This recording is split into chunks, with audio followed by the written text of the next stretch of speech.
Good evening, everyone. Ladies and gentlemen, welcome to Unacademy. This is Success Sampath interacting with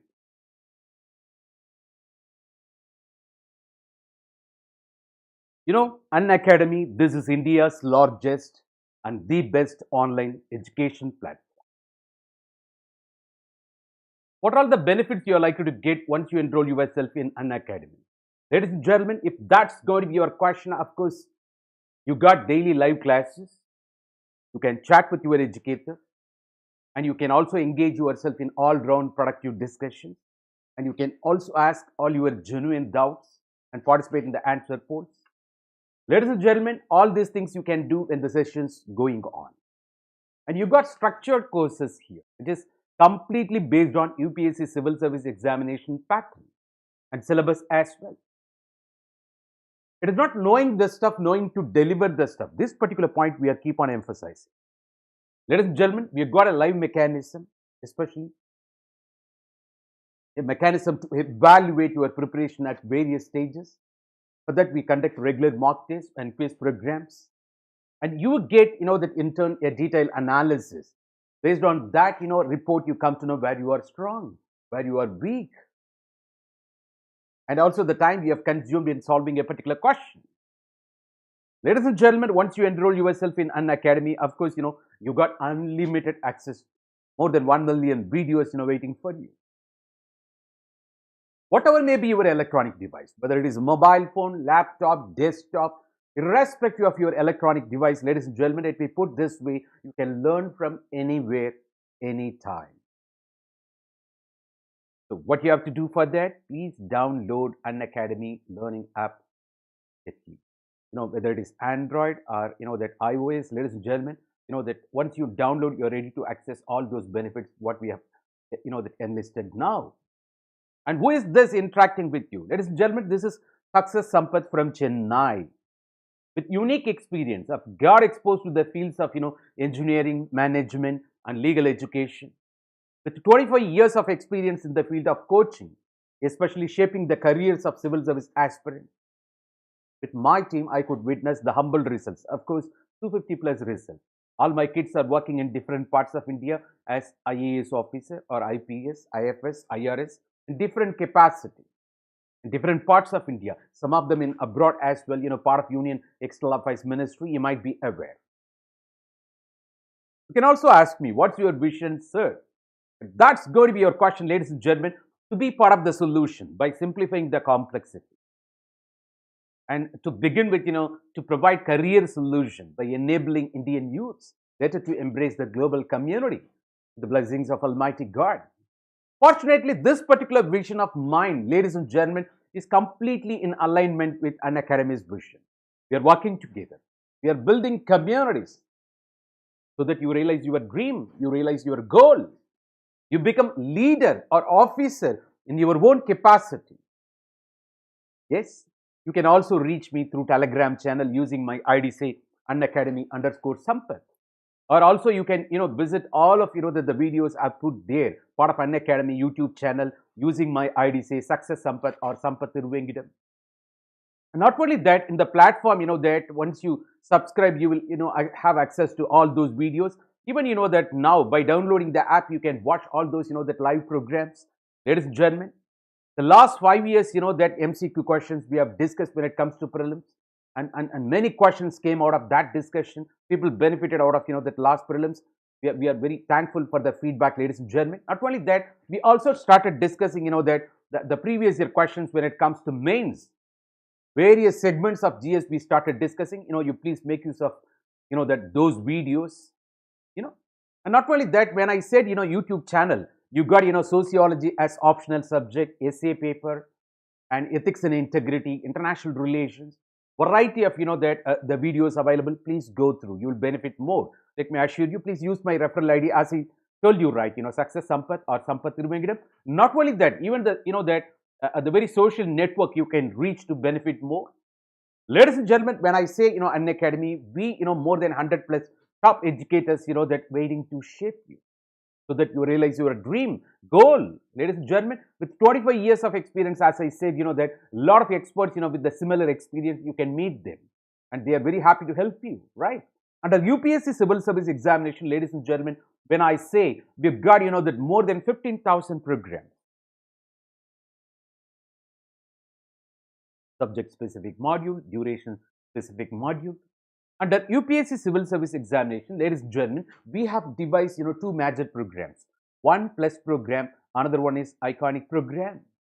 The plus program, of course, we say we've got, live classes, test series, and that unlimited practice session, structured schedule mechanism.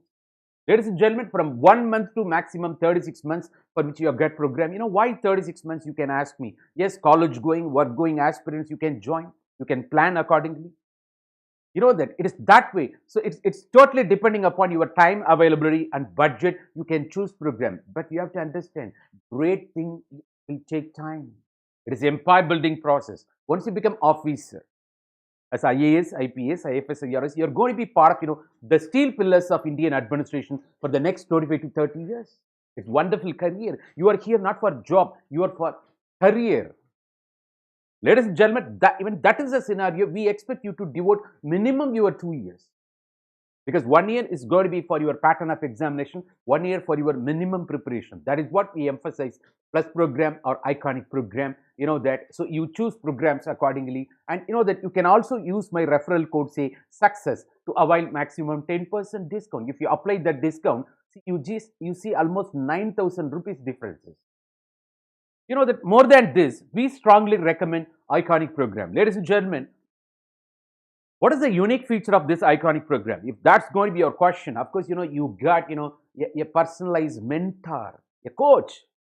A personalized coach will be allotted for you.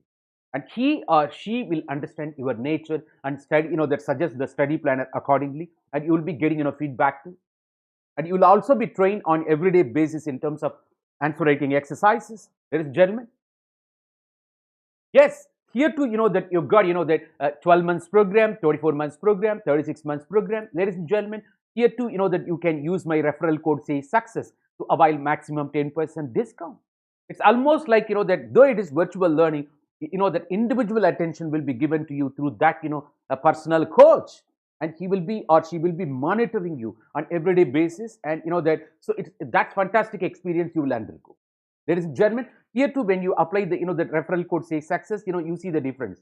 1,41,000, that no, 1,26,000 only, almost. That is the, the huge difference. Please use my referral ID. Technically speaking, ladies and gentlemen, you end up paying here 80 to 100 rupees if you calculate in terms of, per day basis. The very expenses you do on everyday basis in terms of your evening snacks. But, you focus on this, you ensure your career. Ladies and gentlemen, it is that way we are talking about, that not only that, even for optional subjects, all popular optional subjects for which we extend our support, whether it is 1 month or 36 months, ladies and gentlemen, that use my referral code, once again say, that success, to avail maximum 10% discount. You just see, even for optional, it comes almost, that 5,000 rupees difference. Ladies and gentlemen, it is that way, welcome to Unacademy. This is Success Sampath interacting with you, right? Yes. You might be aware, the 2021 prelims, hardly you got, 6 months. That why you are waiting? Please, enroll immediately. That you got hardly 6 months. Ladies and gentlemen, that 2021, 2022, 2023, cutting across bilingual, that exclusive Hindi, exclusive, that English programs, different teams of, that Unacademy working for that. You might be aware.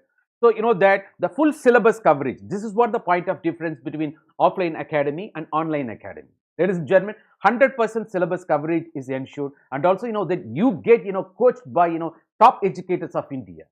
With expertise, you might be aware. And also, that the prelims test series with analysis, that you will be, the participating in that. And also, you can also ask me about study materials. Yes, you can download the PDF study material for every session, that uploaded there, you can download. And also, that we are very happy to clear all your doubts.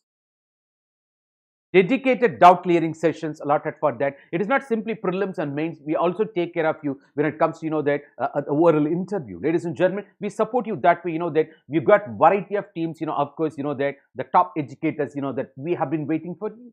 As I told you, right, 2021 or 2022, 2023, of course, whether it is bilingual, exclusive Hindi, exclusive English, that variety of teams, that are the part of Unacademy waiting to support you. Ladies and gentlemen, not only that, as I told you, right, the iconic, that the program, that the price hike is on the cards. Ladies and gentlemen, that I told you already about the characteristic features of the iconic program, the personal coach, and beyond that, you will be given opportunity and attend the booster sessions also. And not only that, high intensity workshops, you will be participating. Ladies and gentlemen, all these things, that apart from that, everyday answer writing practices, will accelerate your preparation. Because, you get, daily content everyday basis. Ladies and gentlemen, and also, the mains test series evaluation, we are talking about part of this program. Yes. Ladies and gentlemen, this is right time. Let me take you to the very purpose and direction of, the today's interaction. Yes. And this is in continuation of, the several videos that you would have already watched part of, YouTube channel Unacademy. When it comes to, that optional subject, part of UPSC Civil Service Examination mains, ladies and gentlemen, the very popular and highly scoring subject, you might be aware, that's sociology. I said it is very popular. Why? Because you are already in touch with that subject. You are part of the society. When I say society, you might be aware, it's not mere people, more than people. A system or network of social relationship existing among the people. That is, it's not this or that. Social, I say, it's a broad, a term, social. What do you mean by that? Marital, familial, educational, economic, political, religious, maybe your identity-based, social stratification. You also talk about, change in those institutions. Right, when you talk about society, maybe structural change, cultural change, functional change. So this is all about, that the very society you might be aware, that already, you are part of this society already because you are practicing on your day-to-day life. And for that, we have got a syllabus that's called sociology. It is study about society. How you study, how you make study over society. It is scientific study. Yes, applying the methods of natural sciences, we make study over society. That's why the report we arrive at, of course, that we are not sociologists. Of course, as a civil service aspirant, you are going to, that prepare over this subject to score more, to become, topper, with high ranks, to become, that IAS, IPS, it's up to that, But, that as a sociologist's responsibility, having applied the methods of natural sciences, what are all those? You would have witnessed in your, the school days, the +2 laboratory. What you did in your laboratory, chemistry, physics, even, that zoology, botany, of course, what is that? Observation, experimentation, verification, hypothesis. The same stages you apply when you make study over society. That's why the report you arrive at is called very precise, accurate. Otherwise, the objectivity is the core principle of sociology. It's not taking sides, the value neutrality, the cultural relativism we are talking about. Different terms, same meaning. You will never take sides. You will never get prejudiced. You will never get influenced. That is the core principle of sociology. I said scientific study. Then what about integrated study? Yes, when all other social sciences you have, that they take into account only one of the aspects of society. But sociology as a subject matter, youngest of all social sciences, you might be aware, very recent origin, 1830s. The various revolutions happen in the Europe. Ultimately, that the social scientists of those days started responding. What is society? They started writing. That culminated in the subject matter called sociology. Ladies and gentlemen, it is that way, that. So when all social sciences taking into account only one of the aspects, sociology as a subject matter, unique subject matter, youngest of all social sciences, taking into account, all aspects of society. That's why the study is called integrated study. You can ask me how? Why, sir? You can never establish family without getting the support of another institution called marriage. But of course, we witness change. Why, family? Live-in relationship. That's a challenge to that institution. That's different. That's what we call, change, structural change on the part of institutions called marriage and family. That's a different scenario. Without the support of the institution called marriage, you can never set a family. And that enter into marital relationship, you need people from family. The interdependent. One institution is depending on another institution. Understand, it is not completely possible to plug out one particular institution and to make study over it. It's not possible, because we understand the interconnectedness. Even when you talk about society, that society is called independent, not depending on foreign, the alien entity. It has got, that it's a sovereign body. The society is the problem and society is the solution. The whole way of life is lived within society. In that sense, society is called independent. Society is also called interdependent. In what sense? Because when you talk about society as a system which has got various subsystems, it is otherwise called systematic study parallelly. The subsystems you call, the social institutions. One institution is depending on another. When you talk about, that the society, that the various subsystems I'm talking about, one depending on another. Maybe, that you say marital, familial, that of course it is that way, kinship, that you talk about, educational, and maybe, that economic. You talk about, it is that sense we are talking about the interconnections, that existing among all social institutions. So that is why we are talking about, that integrated study. You take into account all aspects of society. And also you treat society as a system as if it has got various subsystems. Say, as a human being, you got, that the basic unit of living organism, cell, not mobile phone. Cell. When cells combining together, tissues combining together, organs combining together, you might be aware, of course, subsystem. Blood circulatory system, central nervous system, digestive system. Talk about variety of subsystems on the part of that living organism. When all subsystems are properly coordinated, don't you ensure the survival of the whole system? It's the same way. That as a society, the society as a system has got its own subsystem. Otherwise, they are called social institutions. Ladies and gentlemen, it is that way. I'm not speaking anything new. You know it already. You are part of the society. But we give shape to your understanding. We aren't teaching anything to you in the name of, the very sociology, because you know it. Probably we connect your understanding with the subject matter. So, otherwise, we supply, that the keywords, nomenclatures. We take you, that whatever perspective you have, for that we give you color. What is that? We've got, perspectives on the part of sociology, the major perspectives. Where I say the structural functionalism, conflict school of thought, symbolic interactionism. The structural functionalism, that's what just now we have seen, that treats society as a system as which has got order. Anything challenging that order, that anything weakening that particular order could be called dysfunctional to that particular society.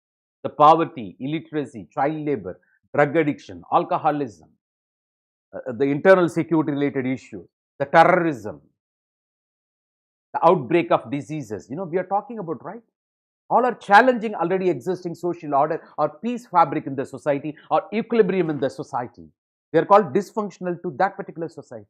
But anything which promotes the order, maybe the socialization that you undergo in your family, in your education institution, that inculcates value system in you. You take in, internalize, because you are institutionalized. Ultimately, a character in you is born. You got a personality. You are the representative device of your own culture. That's otherwise called blueprint of the society. When you are properly socialized, you never find conflicting situation in the outside world. No contradictions at all. So charity begins at home. That is the reason family is the basic unit of society.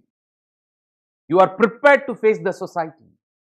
Ladies and gentlemen, it is that way I'm talking about, that all these things, whatever we speak, that when we talk about, that sociology, of course, that we can speak much, that let me. So you've got, the society, system or network of social relationship, you call society more than people.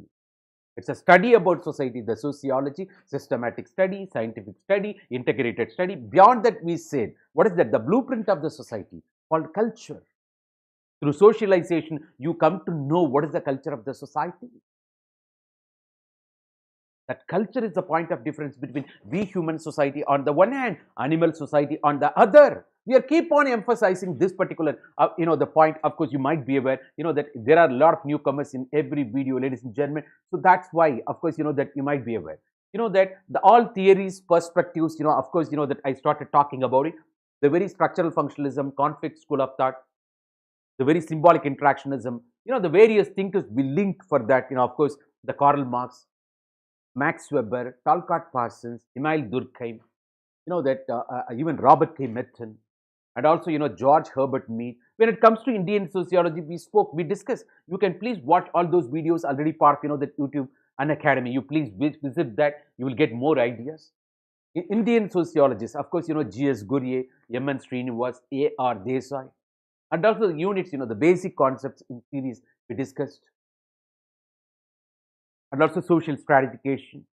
And also, that, when you talk about, when you apply all these theories and perspectives in Indian context, this is otherwise called paper 2. Ladies and gentlemen, that's called, the welcome to Unacademy. This is Success Sampath interacting with you. Ladies and gentlemen, so today's discussion is centered around paper 2, especially the third section of the paper 2, Indian sociology, that talks about social change in India.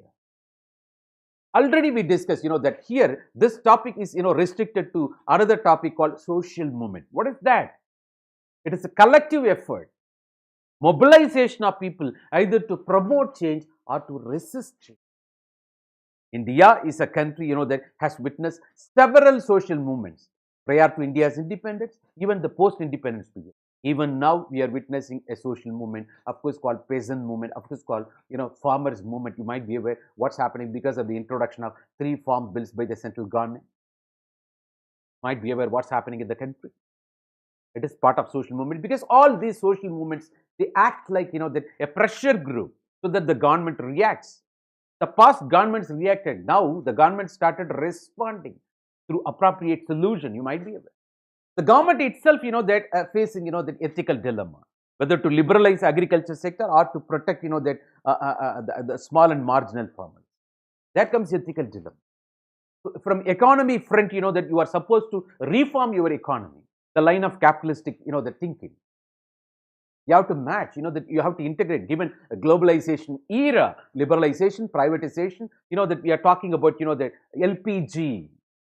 Finally, globalization, it is integrating Indian economy with global economy. We started with new economic policy 1991. You call economic reforms.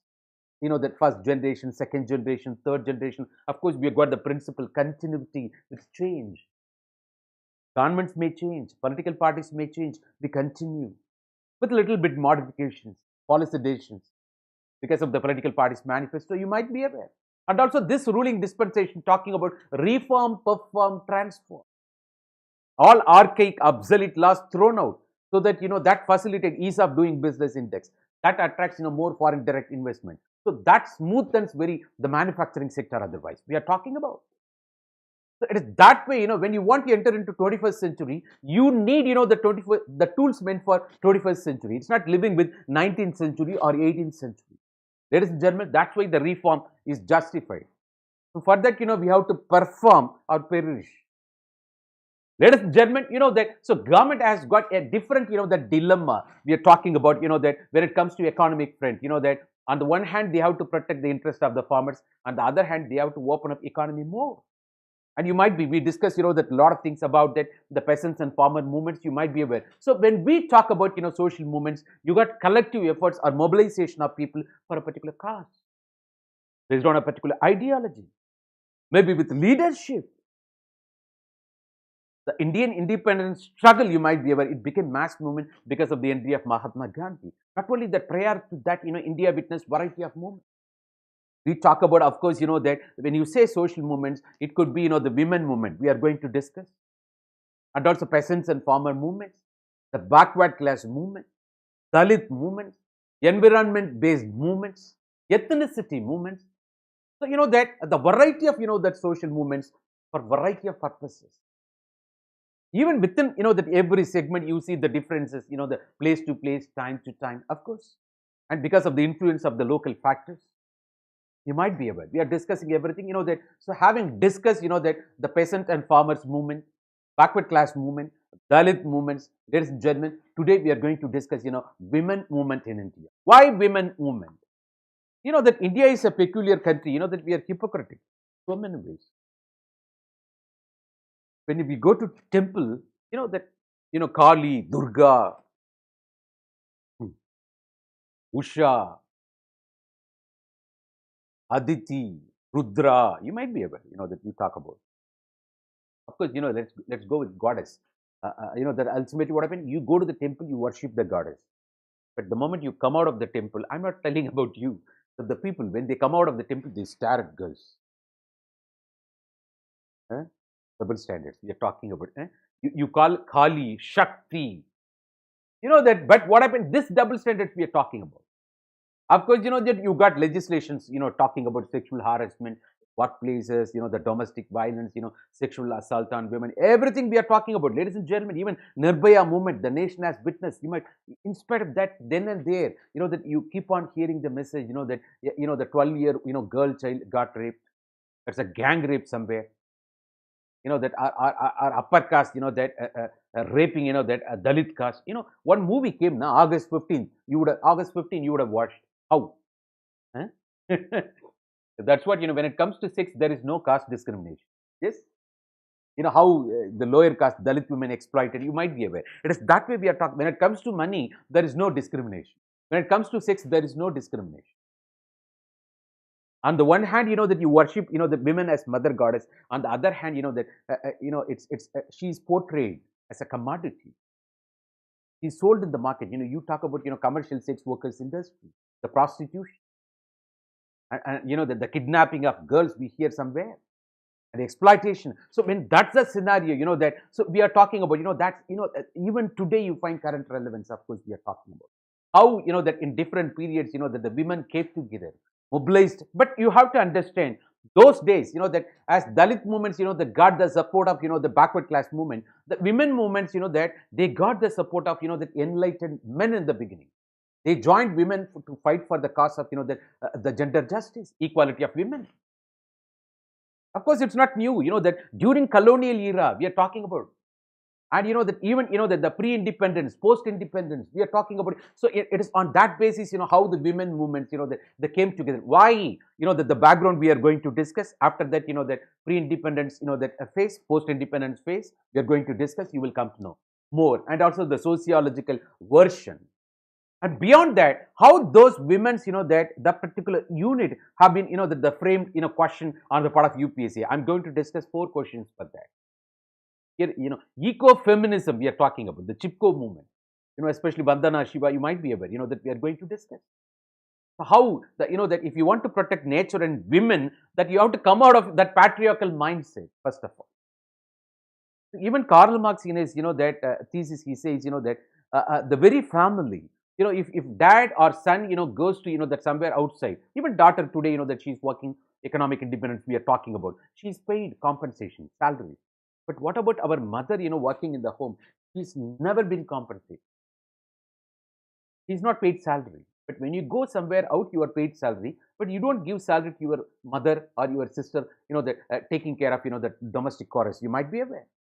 It's not exploitation. The exploitation in family is leading to the exploitation in society. Charity begins at home. That's according to Conflict School of Thought. The way with which you treat women, otherwise, if you want to know how the nation is, that you just come to know how do they treat their own women. You might be aware, given the world, right, that is the reason, of course, that the patriarchal mindset, the custom, tradition-bound mindset, low status of women, not sharing equal space to the women. And you talk about, the practice of sati, the self-immolation of, that the widow, that on the funeral fire of the husband, you might be aware, we abolished. And also, even today, the female is, that in the rural area, the female is seen as burden. And that has got its own reflection on sex ratio imbalances. You might be aware. And the domestic violence, dowry-related deaths, we are talking about. Ladies and gentlemen, and sexual harassment at workplaces, and the gang rape, and girl child getting raped, we are talking about. So all those issues, happening, that prompts us, to look into this once again.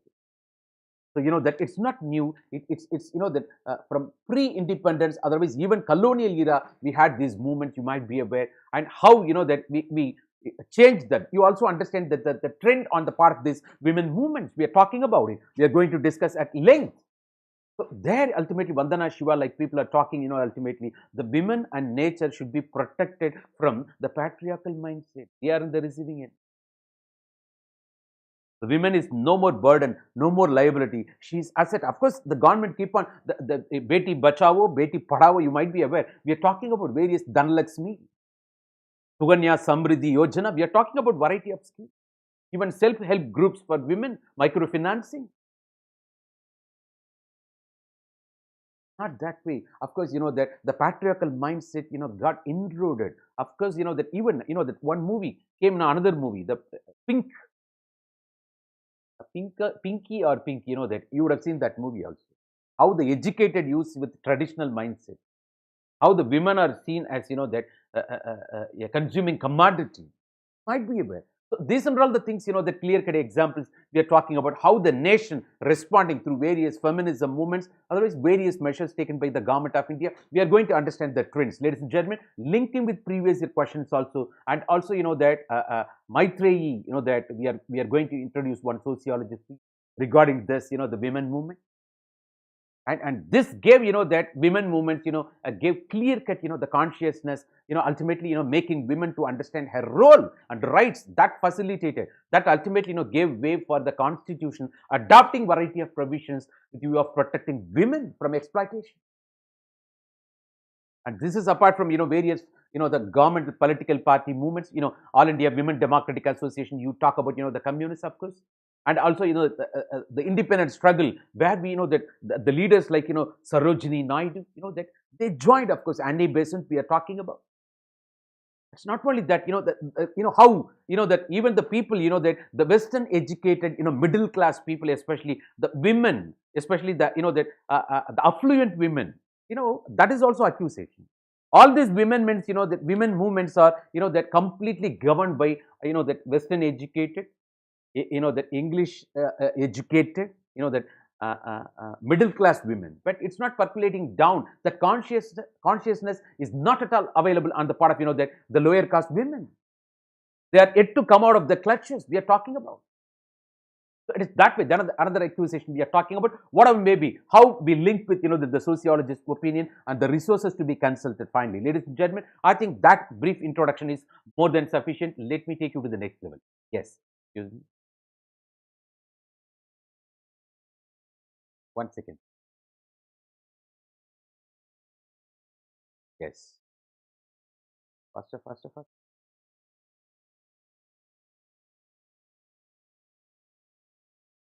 Fantastic. Yes.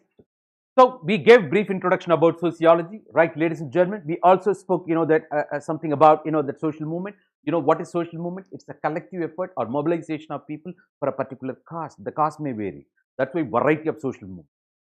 It may be based on ideology. It may be under leadership we are talking about. So as I said in the beginning, that of course, the peasants and farmer movement, backward class movement, Dalit movement, women movement, the environmental based movements and ethnicity movements. We are talking about variety of movements, that either to promote change or protect change. It is that way, the purpose we are talking about. Of course, that several movements happening in India, you might be, you come across everywhere, how women are subject to exploitation. That lot of, that thing, that how, they become victims of rape. Even the official environment, gang rape by political parties, that we are talking about. Or even upper caste, that exploitation of women, especially women from lower caste we are talking about. Sometimes the custodial rape that happen in North India. And also, the famous Muttandi Kuppam in Tamil Nadu, the Chidambaram, Muttandi Kuppam police station, a Badmini, a lady was raped. That became, a very, very a crucial issue those days. Right? Nowadays, to some extent, though there are women police stations, women are afraid of entering into police station. Are you aware? Why? It's because of all these reports we are talking about. That it is that even custodial torture, whatever may be. So all these things, it's not free from that accusation also. Ladies and gentlemen, so the women movements in India, you have to understand first, what is the background? Why women movement? Why you need?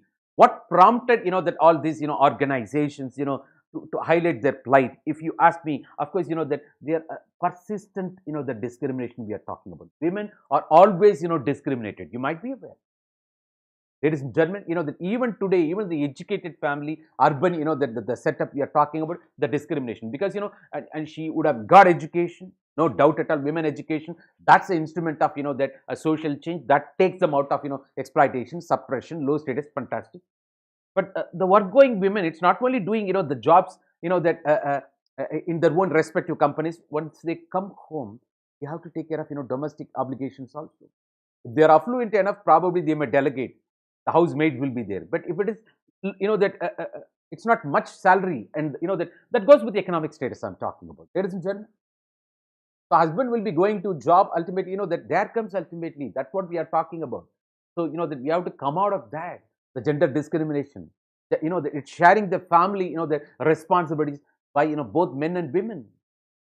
And also, I'm talking about it is not by legislation you can change the mindset of the people. For all-round discrimination or custom or patriarchal mindset, you might be aware. Only by socialization, by inculcating value system on the part of, the young minds.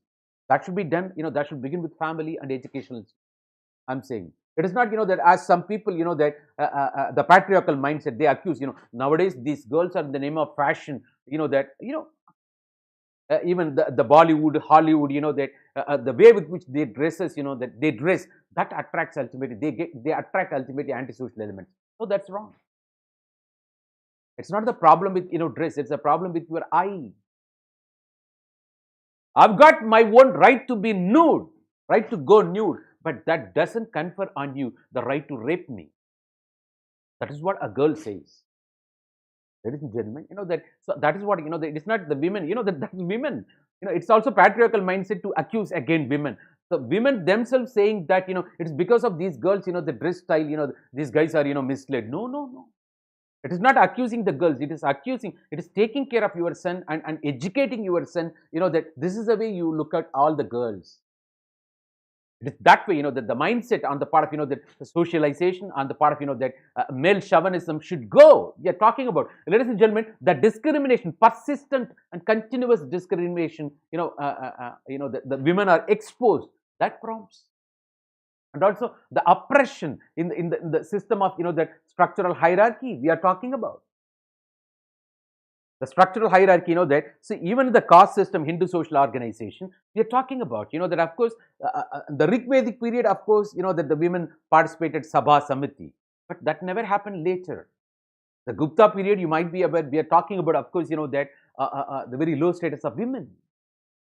And also when you talk about Islam, that they got the, practice of parda. They are very slow in terms of, recently, that the Saudi Arabia found, that women can also drive.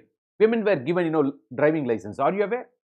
It's very slow to reforms. That's why, that the progress is very slow when it comes to Islam. You might be aware. It's a male-dominated domain. Why Islam? Even in Hinduism, all those holy texts, that the women were never allowed to touch in the beginning.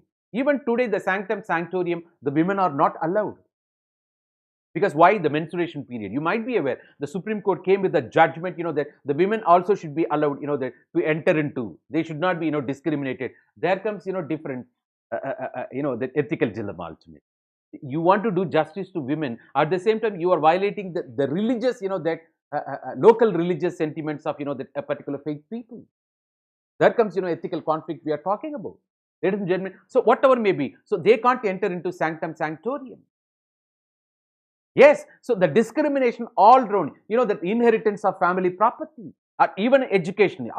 Even today you witness in the modern day world, the urban areas, educated parents, they are sending their own sons to, that good, quality education. But when it comes to daughter, they are sending them to, that less quality, that education. Maybe, that, of course, that's what we have to accuse government schools with the lack of infrastructure. And the boys are the preferred for professional courses. Girls are sent for first of all they are not given education. If at all they are given education, only arts and science, because they are afraid of dowry. We have to find equivalent boy. No, we have to give more dowry. No,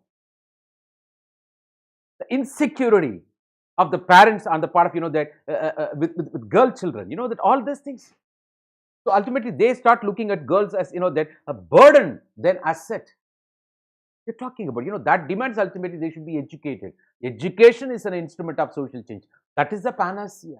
But of course, you might be aware what happened to Malala Yousafzai. the Rawat Valley, Pakistan. It has become global attention. And she was given, Nobel Prize for Peace, you might be aware. And she became ambassador for that.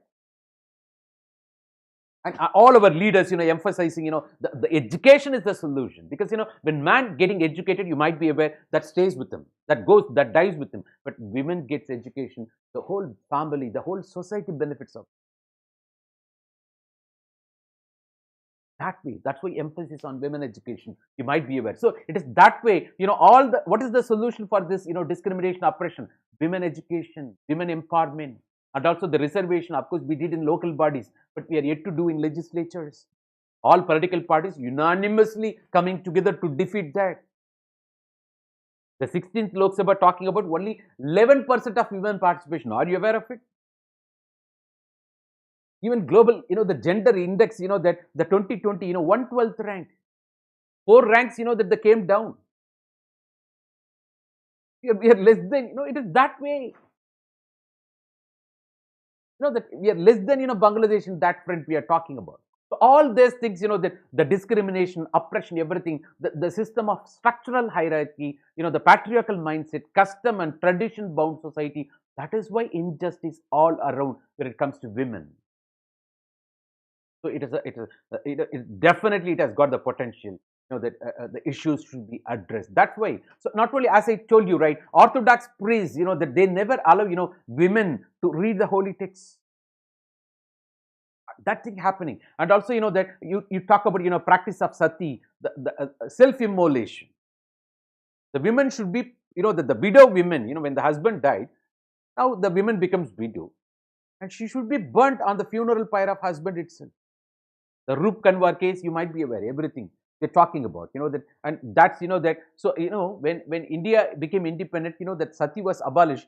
There are pious traditional people, they've gone beyond Indian border, they went to India-Pakistan border, they did that sati. Are you aware of it? How people are very committed in committing sati.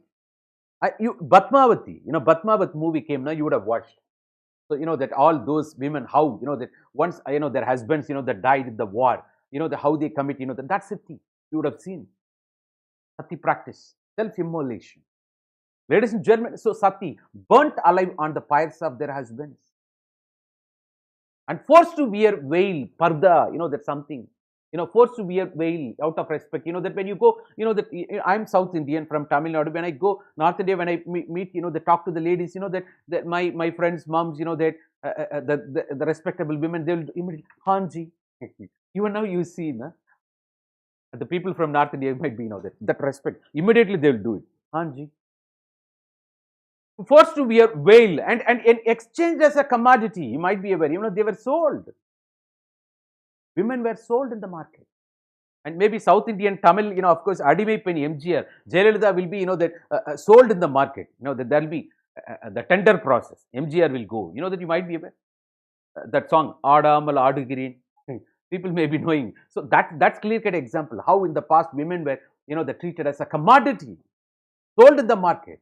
And even the modern day practice, when you find, that a son for your daughter, that you pay some money to that particular, that a groom's family. That's otherwise selling.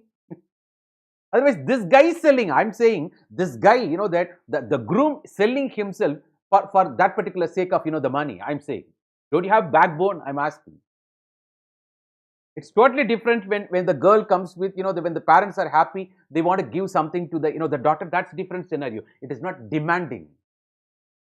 It is not at the discomfort of those people I'm talking about. And nowadays, scenes are totally different. That the parents, that they themselves, that exploit, their own daughters. That's different scenario. We're talking about, so exchanged as a commodity. Those days, dowry, it's also exchanged. But my dad's, during my dad's, the time, he is no more. Even my mom is no more, ladies and gentlemen. And my dad paid bride price, 50 sovereign gold, that he gave to my mom, that before marrying my mom. Those days it was called bride price. But what we are practicing today, dowry.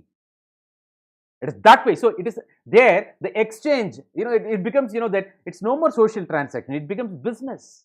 We are talking about, you just imagine. And also if at all not properly honored, that how the girl has to undergo all round, discomfort, exploitation and domestic violence, beating by husband. Sometimes, that the gas stove burst, you hear. When mother-in-law, that lighting the gas stove, it won't burst. When daughter-in-law, lighting the gas stove, it will burst suddenly. That's the theory, the dowry theory. They're talking about these practices, that even today it is getting continued. We are afraid. There is German, that the all-round discrimination, injustice, oppression on the part of women. They are not allowed to enter into, that the sanctum sanctorium. Even, the very Sabarimala case, Supreme Court judgment and how the protest came, very clear-cut example. It's not taking sides I'm talking about. Because the people of that particular faith, they say the God himself, that it is that way. The birth of, that Ayyappa, between Lord Vishnu and Lord Shiva, it is that way. It has got a specific tradition. That tradition should be respected. In the name of doing justice to women, how come you can go against, the fundamental, the right of, a particular faith? There comes another argument you're talking about. But whatever may be the discrimination from women's side, of course, that how come we can, that we can be discriminated when men are allowed? But, that because the religion, the caste system is all about the purity and pollution notion. But there comes another thing. When as a man, you got, a prerogative, privilege. Why women should undergo that menstruation period? It is natural thing. Na? How come, that it is that way, the question? That goes with custom, that goes with, the tradition, the questioning the custom, questioning the tradition through law. It is that way we are talking about. Ladies and gentlemen, there you talk about, that the discrimination otherwise. This is clear-cut example. It's not blasphemous, that because both are, Hindu gods. Nobody can question about it. So now, the Kali doing, that Vadam, that of course Lord Shiva. It is that way. The modern day world, that hitherto you oppressed and suppressed me. This talks about, that of course it may give you, it is a gif, you get clear-cut idea. The modern lady, of course, that she's, that no more, that tolerating all our nonsenses, the men patriarchal nonsenses. You might be aware. They know how to go because we are living in the world of, women empowerment. That we've got legal mechanisms in such a way that will never allow you to, that go scot-free. you will never go, that freely. You will be, brought to the book. It is that way. That's clear-cut example. Ladies and gentlemen, that it is, I repeat once again, it's not blasphemous. Both are Hindu gods. Of course, you understand, okay? So it's getting justified. It is that way you have to understand, that. So the Kali, our women becomes, Kali when injustice, indiscrimination, oppression, suppression, exploitation done. It won't be tolerated. You might be aware.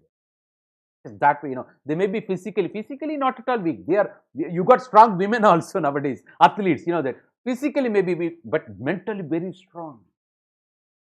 They arrive at decision is, that long lasting. Might be aware. Otherwise, you interact with your mom, you interact with your, but there are exceptions. I understand.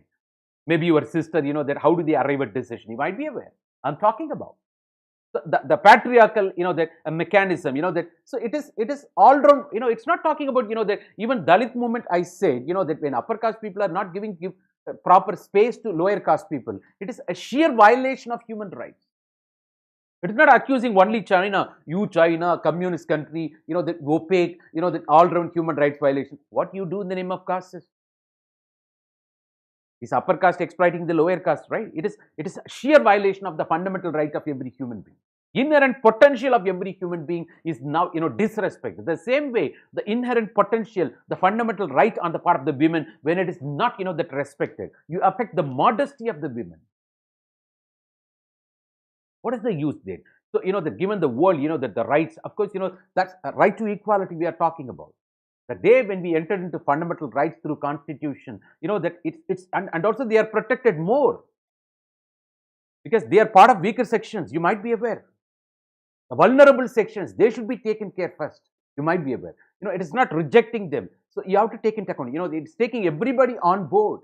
And women are also part of Dalit, I say, because they are oppressed and suppressed. In that sense, you have to understand. Ladies and gentlemen, let me take you to the next level. Yes, so it's not only that, even modern day evil, female feticide. Of course, prenatal diagnostic test amendment act we have, the doctor's license will be cancelled. Even the scanning centers, will be shut down. And apart from, fine we are talking about. But what happens now? Our people are very brilliant. They go to Singapore and they go for, the testing, whether it is male or female. and they are happy. So whether the child is, that male or female, the prenatal diagnostic test I am talking about. So what happened in the rural areas? Ultimately, there will be clandestine deal, that they go for abortion. That otherwise, that in the rural area, that the mechanism called a plant, separate plant, and its milk will be used, called Kallipal. There came one movie, Karuthama, in Tamil. Rahman music, you might be aware. That, I don't know, Porale Punnu Thai. I think, Chanda Suraj, I don't know. In Hindi, you just that Nasrat Fateh Ali Khan, I think that, not Nora, Nasrat Fateh Ali Khan. I think you know the song. That movie, Karuthama here. How a child about to be killed, she becomes daughter. The story goes that way. Are you aware of this? The female, that Paparapatti, that we talk about, that especially Usilambatti, not Paparapatti, Usilambatti in Tamil Nadu, the south, very famous for that. Female infanticide, that ultimately, the Kallipal, the people, young kids will be administered. Otherwise, the fetus, that ultimately abortion we are talking about. Why? That they are afraid of, that, they treat girl as burden. Think about, that insecurity, and she may undergo tremendous things, sexual assault. You have to protect the girl, and the dowry mechanism. Even after marriage, that so many things, they're there. That my grandma used to tell me, that and sending the girl out of the home, and till she arrives home, it's almost like, that carrying fire in your belly. The very statement I am telling. வயித்துல நெருப்ப கட்டிட்டு இருக்க மாதிரி இருக்கு. ஒரு பொண்ணை பெத்து அவ வீட்டுக்கு வெளியே போய் வீட்டுக்கு வர்ற வழியும். My grandma used to say, she's 95 years old. Insecurity on the part of the parents, elder people, about the girl child, gone out and coming till she arrives home. Such is the scenario. Insecurity we're talking about. So why all these things ultimately, why cut at supply level? Maybe they take that way. That's illegal. Of course, even modern day, we witness, the rural area, still it is done. There are cases they're talking about. So women movements in India, all these, these and all various injustices, discrimination, oppression, suppression, all evil forces, what we are witnessing on the part of the patriarchal mindset, custom-bound society. The gender injustice, in all forms, you witness that prompted ultimately. We are talking about, so that is why women movements, that took shape. We are talking about, ladies and gentlemen. It's that it is an attempt to ensure that women in India enjoy equal rights and free from orthodoxies of the past. We are talking about. You can also refresh yourself, ladies and gentlemen.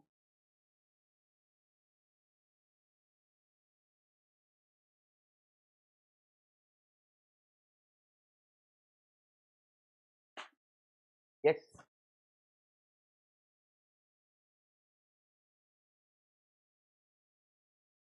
So it is all this, this is the background we are talking about, ladies and gentlemen. It's an attempt to ensure the women movements. What is the aim? Attempt to ensure women in India enjoy equal rights on par with men, and freed from the orthodoxies of the past, the patriarchal mindset of the past, the male chauvinistic tendency of the past. You see the olden, even I've seen my, mom's video. I used to ask, but at the same time, one thing you have to understand. Maybe women, that you think, most of the families, women are given free hand, that they are, it's nothing wrong, that they are good at administration, decisiveness. Nothing wrong in giving freedom to them. It may be looking as if, the head of the family as a male, but female is the real head of the family. That's the center, pivotal position of the women in every family, you might be aware. Even the kids will be asking, that they will ask everything to the mom. Mom, I want this, that, everything. They will be asking, that dad, only one thing. Dad, where is mom? The mom, wide comprehensive term. She is everything. Even at the age of, that 90, when you grow old, that I've heard the statements, that you always, that understand the value of mom. The value, that is what. That's what family. Ladies and gentlemen, we are talking about that way. Of course, it's an attempt to ensure that women in India enjoy equal rights and freed from the orthodoxies of the past, of course. And you have to understand the 19th century middle class, socio-religious, that reform movements we are talking about. That ultimately, that there itself you see the seed of, these women movements. You have to understand. And, that particular nature that varied from region to region I'm talking about. It is not throughout India, it's uniform like, okay, that varies. And many of those, that early reformers we are talking about, part of those religious reform movements, socio-religious reform movements, represented by the middle class, Western educated people, got exposed to English medium. Yes. When Bharatiya was with the notion of low status of women. And of course, Sister Nivedita will change his mindset. Are you aware? Great poet, national poet called Bharati. Might be. How the Sister Nivedita was instrumental. That a movie Bharati speaks that way. I'm telling a lot of movies that's fantastic. That you might be aware.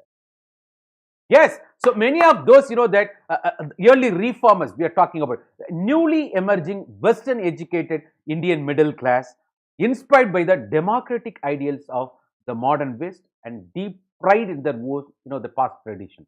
You understand, na? It is exposure to the Western education, the affordability, middle class people, of course, but inspired by not only by the democratic ideals. What do you mean by democracy? Democratic ideals, liberty, equality, fraternity.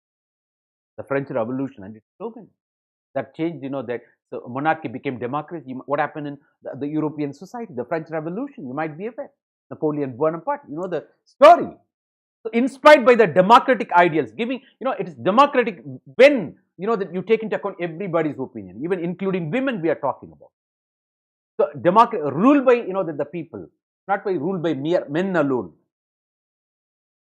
The patriarchy. Male domination we are talking about. So, ruled by all people, including women. So, democratic ideals of the modern West and deep pride in their own past tradition. At the same time, when you are embracing, the modernity, you don't give up the past. You don't give up your, you are very proud about your own tradition. That's all about. Those early reformers, that part of socio-religious reform movements we are talking about of 19th century, especially from, the Western educated middle class segments. With English exposure, that happened. So I'm talking about, women movements, you trace the origin. Of course, from there and prior to that also, ladies and gentlemen. So the pioneers of, that women movement, if you ask me, of course, that in India, Justice Ranade, you would have heard about, the term called MGR. What is MGR? Don't say MG Ramachandran. That's okay. A part of AIDMK, that protagonist. That I'm talking about, for Mahatma Gandhi, Gopalakrishna Gokhale was political group. For Gopalakrishna Gokhale, Justice Ranade was political group. This is how it works. MGR. Mahatma Gandhi, Gopalakrishna Gokhale, Ranade. This way, the order I'm talking about. Mahatma Gandhi's political guru, Gopalakrishna Gokhale, and Gopalakrishna Gokhale's political guru, Justice Ranade. I'm talking about Justice Ranade. Servants of India Society, 1905, everything, I think, the pioneers of, women movement, I'm talking about Justice Ranade and also Rajaram Mohan Rai, Brahma Samaj, you might be aware. So, that they were pioneers, especially the 19th century. They belong to, as I said, upper caste and middle class social reformers we are talking about. Economy-wise, that affluence you talk about, and also the hierarchy, upper caste people. Justice Ranade, Rajaram Mohan Rai. We are talking about, ladies and gentlemen, they happen to be pioneers, So as, the Dalit movements benefited out of, backward class movement, the women movement, got the support in the beginning, especially from enlightened men like this people. Justice Ranade, Rajaram Mohan Rai, and so many people in the list, that we are going to extend. Ladies and gentlemen, Jyotiba Phule, we are talking about, of course, the Western India, Satya Sodak Samaj and its founder. And belonging to, that very, lower caste, you might be aware. And from socially excluded caste, he came from, you see the spectrum, that on the one side, you see upper caste, middle class, affluent, the people, and the other side, the lower caste people also. Socially excluded caste, Satya Sodak Samaj, you might be aware, we are talking about. So, who attacked, that ultimately the attack directed against both caste, gender discrimination. That under backward class movement, we discuss about this Satya Sodak Samaj. You please watch that video, you might be aware. And it's not only against, that the stand is not, mere anti-Brahmanical. Also, that the gender discrimination, that gender injustice, that they became intolerant. Ultimately, the Satya Sodak Samaj and its founder, the Mahatma Jyotiba Phule, Jyoti Rao Phule, Jyotiba Phule, one and the same. You might be aware. The Maharashtra. We're talking about. So you see the pioneers how, and also the large number of women organizations came later because of those people. We're talking about both at the national and local levels. We are talking about that. So it's not only at the local level, at the national level also. The pan-Indian phenomenon also you witness. But early 18th, the 20th century, we are talking about the participation of women in the national movement. That all these things ultimately, the efforts ultimately, because of that, women started participating in independence struggle. Of course, those women, when India attained independence, became ambassadors, governors, that ultimately, the different positions. After that, women movement, became complacent. But again, that in 1970s, it emerged again, that various social injustices happened during that time, that unable to tolerate. There came, the emergence of a new women, the movement in 1970s we are talking about, ladies and gentlemen. But prior to that, no doubt, women took part in India's, the independence movement, you might be aware. We're talking about. So the very women's right, that we are talking about, when we talk about, that what is that women right? It is part and parcel of, that nationalist. So when they took part in India's independence struggle, ultimately, that it has become a national vision. It is part of the national vision. It is not, you alone. That's what. Even, that the depressed class movement, B.R. Ambedkar or Jinnah, they were fighting, separate electorate. The Gandhi was against it. You might be aware.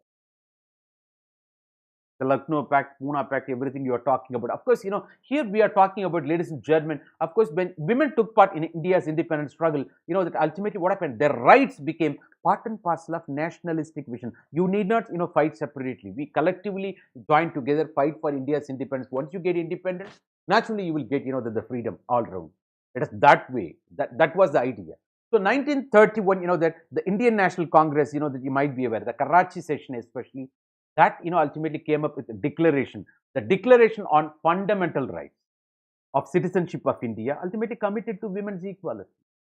The fundamental rights is not exclusively for men. As a citizen, that you got, your Article 32, Article 226, we are talking about. Article, the 12 to 35 fundamental rights. But fundamental rights, you got your own responsible duties also parallel. It is not restricted to women, the men alone. Where you see gender justice, of course, we are talking about. So the right committed to women's equality. When you talk about fundamental rights, that right for both men and women, even for transgender, we're talking about. We move to the next level, ladies and gentlemen. So it's that way. So after independence, we know what happened, right? So the several measures, the constitutional provisions, the legal measures, what I'm talking about, the Sati, the Hindu, the Marriage Act, Hindu Succession Act, Domestic Violence Act, and POCSO, so many things we are talking about. Of course, that. So ultimately, what happened? The de jure, the equal status to women got established. Ultimately, that by law, the equal status, that got inscribed in the Constitution itself. We are talking about, ladies and gentlemen. It is that way. And also, that at the very 1970s, you talk about the re-emergence of, women's movement. As I told you, right, what happened after India's independence, the women movement became, complacent. Why? Most of the people, especially from the upper caste, middle class, even, that backward class, that the women got exposed to the Western education, English exposure. They fought for the cause of women. What happened, right? They became ambassadors, governors in different capacities in the government. That came down. So, but that several injustices happened in those times, especially the people got, frustrated because of the euphoria of the welfare nation notion or independence assurance, that didn't work. The several movements you see, that all social movements, that they become bigger only 1970s. Because, that's according to A.R. Desai, Indian Marxist sociologist, you might be aware. Because, that the people felt, that a breach of trust, betrayal, and lack of land reforms, even green revolution, ultimately became, several reasons we connected when we spoke about, peasants, farmers movement or Dalit movements, backward class movement. Here too, the exploitation got extended to, yes, exploitation got extended to women also. What is that? The emphasis on new issues came. What is that? The rape of women in police custody. These are all the several modern issues we are talking about. As I said, Muttandikuppam police station, the Rukmini, Batmini rape in Chidambaram, that has happened. that we heard in some, that 80s, you might be aware. In Tamil Nadu, I'm talking about several cases like that throughout India, so dowry-based murders. You talk, as I said, that when mother-in-law lightens the gas stove, it won't, that burst. But when daughter-in-law does, it will burst. Why? The dowry is the reason. There is a saying in Tamil, மாமியார் உடைத்தால் பொன்குடம், மருமகள் உடைத்தால் மண்குடமா. So it is that way, that you attach more value with, that mother-in-law is not understanding. Once upon a time, she was a daughter-in-law. This daughter-in-law is not understanding. She is going to be one day fine morning mother-in-law. It's not, exclusive. It's not blaming the women altogether. There comes ultimately role on the part of men in being mute spectator. Most of the problems in the world, not because of the violence of the worst people, but silence of the good people. So the male chauvinism, patriarchal nature, to blame the women through that particular accusation, that's totally different argument. Ladies and gentlemen, of course, dowry murders, that you should be very stubborn, that in making the women to understand why we should trouble naturally. So the dowry murders and representation of women in popular media, because it became male dominated, the presence. In police department, we talk about that, of course, it's a male domination. Of course, recently we talk about the phenomenon, the women police station. Even judiciary, you just see how the legislature everywhere, that we are talking about representation of women in popular media, that it has become male dominated. Very few women we are talking about, very few, rarest of rare. And also the gender inequality, that we are talking about injustice. Women are not given enough space or equally treated. And also the less political participation on the part of women we are talking about. Why? Because of the patriarchal character, male chauvinism. Otherwise, the women were looked upon down. Once she, goes out, participates in the public domain. And people will say, that she's uncontrollable. Adangapudari. Veetukku adangadu. There are several, phrases like that to blame women, to accuse women, who comes in a forefront, that to be part of the solution when it comes to locality social issues we are talking about. So, that there comes ultimately, that the statement, Caesar's wife should be beyond suspicion. Why? Even Caesar should be beyond suspicion. If you make that statement, that is gender injustice I'm talking about. So, there, gender, the inequality, political participation we are talking about, ladies and gentlemen. And also the 19th century, the reform movements we are talking about, emphasis on, the backward aspects of the tradition. Of course, what is that? The sati, the child marriage. They're talking about, that even the age at marriage from 14, 18, that it got revised. It became 18 and 21. For boys, it became 21. For girls, it became 18. From 14 and 18, you might be aware. So, age at marriage, the child marriages. And so-called upper caste Brahmins we are talking about, they used to conduct child marriages those days. Are you aware of it? So that is the accusation against that particular caste also, you might be aware. Go through history, you will come to know. And ill treatment of widows. Even today, she's social disgrace. When that unmarried women, that walks in the roadside, she's considered inauspicious. Forget about that. Your own elder people, that elder women will look into the roadside before you start your car. Now nothing, no obstacle. Come on, now you go. Even today, there is a practice. Unmarried, not unmarried, that the widows are, treated as something inauspicious. The ill treatment. And they are asked to, that go for tonsuring head. That happens, upper caste. Why? Vadada Pupondra, that Mangai Nallal, Manavalan Irandapin, Manatal Tido, Bharatidasan. There is a Tamil, a poet, a follower of great poet Bharati, you might be aware, from Pondicherry, Puducherry now. Vadada Pupondra Mangai Nallal, Manavalan Irandapin, Manatal Tido. That favors, widow remarriage. Of course, you know already about Ishwar Chandra Vidyasagar, widow remarriages. And how long, that she can. And that to child marriage. From young to, oh my God. That, so when you go through, my experiment with Truth Gandhi, how the plight, what the age he got married, you come to know everything. The child marriage, you just imagine. Throughout the life. So, ill treatment of, the widows, that has to wear, white saree. Oh my God, you just imagine. So, that's, male chauvinism, patriarchal mindset, that's the custom tradition they're talking about. So, law as a major source of reforms in 1980s. we are talking about. But many laws concern, the to women had not been changed since 19th century. So that still you see the same. You won't forget, that sometimes, some judgments came out of, Supreme Court. It was patriarchal in nature. Are you aware of this? But recently we see gender justice, that whether it's triple talaq case or even, that so many, that even the co-partner, Hindu, common undivided property where, the daughters also can, equally inherit the property. All these things we are talking about. The recent judgments also. Ladies and gentlemen, it's that way, that of course. So, and 21st century, we are talking about, that, emerging new sides of gender injustice. That when we enter into 21st century, we see, the different issues here ultimately. The declining sex ratio, as I said, why, that in spite of that, the European country and all, they are, that they are going for, it's a global phenomenon.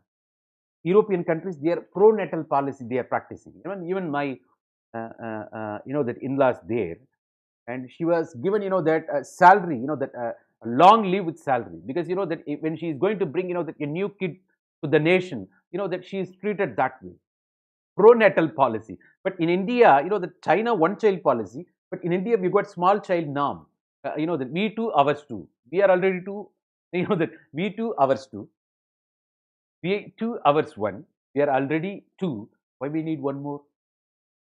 Today we are talking about LGBT community, gay-sex marriages. You might be aware. There ultimately there comes, surrogate mother, and maybe your sperm, that will be given ultimately. That ultimately, that maybe male to male family, female to female. That if it is going to be homosexual marriages, you just imagine there is no recruitment ultimately. You can also have kids through surrogate mother. So different issues we are talking about, whatever may be. The girl children, when that it is viewed as that liability, burden, otherwise insecurities on the part of the parents, and whether it is that sexual assault, that of course that the way with which the patriarchal or male chauvinistic mindset not giving enough space or ill treatment, honor killing, intercaste marriages, and associated kangaroo courts judgments that goes against women and children. You might be aware. So what happens ultimately because of that, female is no more preferred kid. That becomes even prenatal diagnostic test. I told you already. Though it's a ban, still. So declining sex ratio. All India sex ratio coming down. 920s it goes. But except, exception Kerala, for every 1,000, the boys you got, that 1,058 girls in Kerala. You might be aware. So everywhere you see, girls, that you talk about. So sexual harassment, that even we are talking about that way, that this, that it has got only impact on, that the sex ratio imbalances. So sexual harassment in what places we are talking about? How that stringent measures, that through legal mechanisms we are talking about. So unequal representation, as I told you right, the 16th, that Lok Sabha, that is the maximum percentage. 11% women participation. Only in 16th Lok Sabha. Ladies and gentlemen, we are talking about it. That way, that we have to work more. So, women movements in India, of course, when you talk about, you have to speak, pre-independence and post-independence. Both we are talking about. Ladies and gentlemen, so women movements in India, when you say the pre-independence, you might be aware that women were considered or treated like Shakti as a feminist force. Even, that you might be aware, various bhakti movements, even how we, that consider the mother goddess Durga, Kali, the West Bengal Durga Puja, you might be aware. The Kali, is that way. The bhakti movement we are talking about.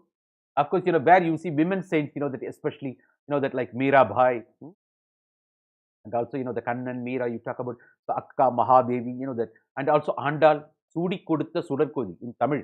Of course, that how Andal, that before you garland Perumal, you can, that garland Andal. After that, that the very garland will be replaced by, used to, that garland, all those devotees, to Perumal. That's happening. Alvar, of course, you would have heard, that Poige Alvar, Bhudat Alvar, that it is almost, that Vaishnavites, that tradition we are talking about, it's that way. So that when you talk about, the pre-independence, that where we can talk in terms of phases, phase 1, phase 2, like. The phase 1 is all about the colonial period. I'm talking about British colonial period, which talks about, the conflict, between the old ideals and new ideas. That there came some sort of, schism, disagreement, or contradictions, conflict. all observations made by William Jones. They're talking about, that they manipulated the history in such a way. There are observations of exploiting India for your kind information. But ancient India itself, that we gave space to women. Sabha, Samati. There was religious, debates where women used to win. Once Shankaracharya was defeated by a woman, are you aware? He was a brahmachari. He wasn't able to answer the lady, a lady, that married lady. All those instances. Later, Shankaracharya, that defeated, Buddhist monks, ultimately converted the whole India into, that Hinduism. This is all the history we are talking about. Women were given enough space in the past. But what happened, right, that it is not to be seen in the light of, modern education alone talks about equality of women. Even in the past, of course, it's not free from aberration. As you speak, low status of women in Islam, the male chauvinism, patriarchal mindset on the part of Hinduism or Hindu social organization. Why even educated, the educated people practicing today, right? It is that way, that as I said, that what is that? August 15th, or the Pinky movie. We are talking about, ladies and gentlemen, you take into account it is that way. So we are talking about the conflict between old and the liberal new ideas. So what happened, right? Efforts of enlightened men, that upper caste or middle class, that English educated, Western educated, liberal polity exposed people, that they had strong links with national movement. Might be aware. Strong link with national movement, that even, see, that is what I'm talking about. You are talking about women movement. There we talk about, that enlightened men, that supporting the cause. Even, women participate in India's independence struggle. That became, nationalistic vision we spoke. Ladies and gentlemen, that way. So strong links with national movement and also participation of women in India's freedom struggle we are talking about, especially Gandhian movement we are talking about. When the Sarojini Naidu, Annie Besant, that we are talking about so many people, Kamala Nehru, in the, that so many people, I'm going to endless, you don't worry, that why, even, that 1857, Jhansi Rani, talk about, that, Manikarnika, that one movie came, how the princely states, that rose against. You might be aware, the doctrine of lapse, the theory, it is that way, that if you are without war, your kingdom will be annexed. All those things ultimately you might be aware. So, the story, modern India history. So, the Jhansi Rani, we are talking about it is that way. And also Rani Batmini here, that in South, we are talking about. And it is that way, that Gautami Putra Satakani, the matriarchal society, you see the women rulers. Yes, the efforts of, that enlightened men. Ultimately, what happened, right? The modern ideas of equality and emancipation means liberation of the women. So this is what we are talking about, especially, that you witness with Kashap Chandra Sen and Rajaram Mohan Rai of Brahma Samaj, you might be aware. So it is that the modern ideas of equality and liberating women from the clutches of, oppression, suppression, injustice we are talking about. It's all because of, that efforts of enlightenment, Western educated, middle class, that enlightenment we are talking about. So they ultimately facilitated. Not only that, the Brahma Samaj, of Rajaram Mohan Rai, we are talking about, that recognized the need for the educating women. Even today we talk about, the Malala Yousafzai, ambassador, you might be knowing. Women education, that's a panacea. We're talking about it. It's that way. So education of women, that they felt the need ultimately. So that is the major instrument to improve, the women's position. It's only through education. That's the solution. Ultimately what happened when she gets educated, the whole community benefits out of that. The whole family benefits out of that. So it gives, economic independence. She becomes role model. Ultimately, she gets, that respect out of, that fellow men, in the eyes of men. And she becomes ultimately, that patron, good Samaritan to the women's causes. The injustices on the part of women. That is what expectation we are talking about. So major instrument to improve, the women's position, the very education, and also, that intercaste marriages, when she stands on her own ultimately. No more question of, this dowry and domestic violence, everything. That you just imagine. That as IPS officer, once you become as a girl, do you think, you will be harassed under domestic, that you will be bringing that husband to the book, right? The whole family can be brought at a police station, right? Otherwise they'll be afraid of you talking to you. There you won't find, harassment on the part of in-laws family. I'm talking about. Otherwise, you've got your own right to choose your own, spouse. So, the intercaste marriages, letter and spirit, can be practiced only when women getting education. Can she has got, say, her own say in deciding, who should be their spouse. It's not parental decision for the sake of dowry, for the sake of, some other reasons.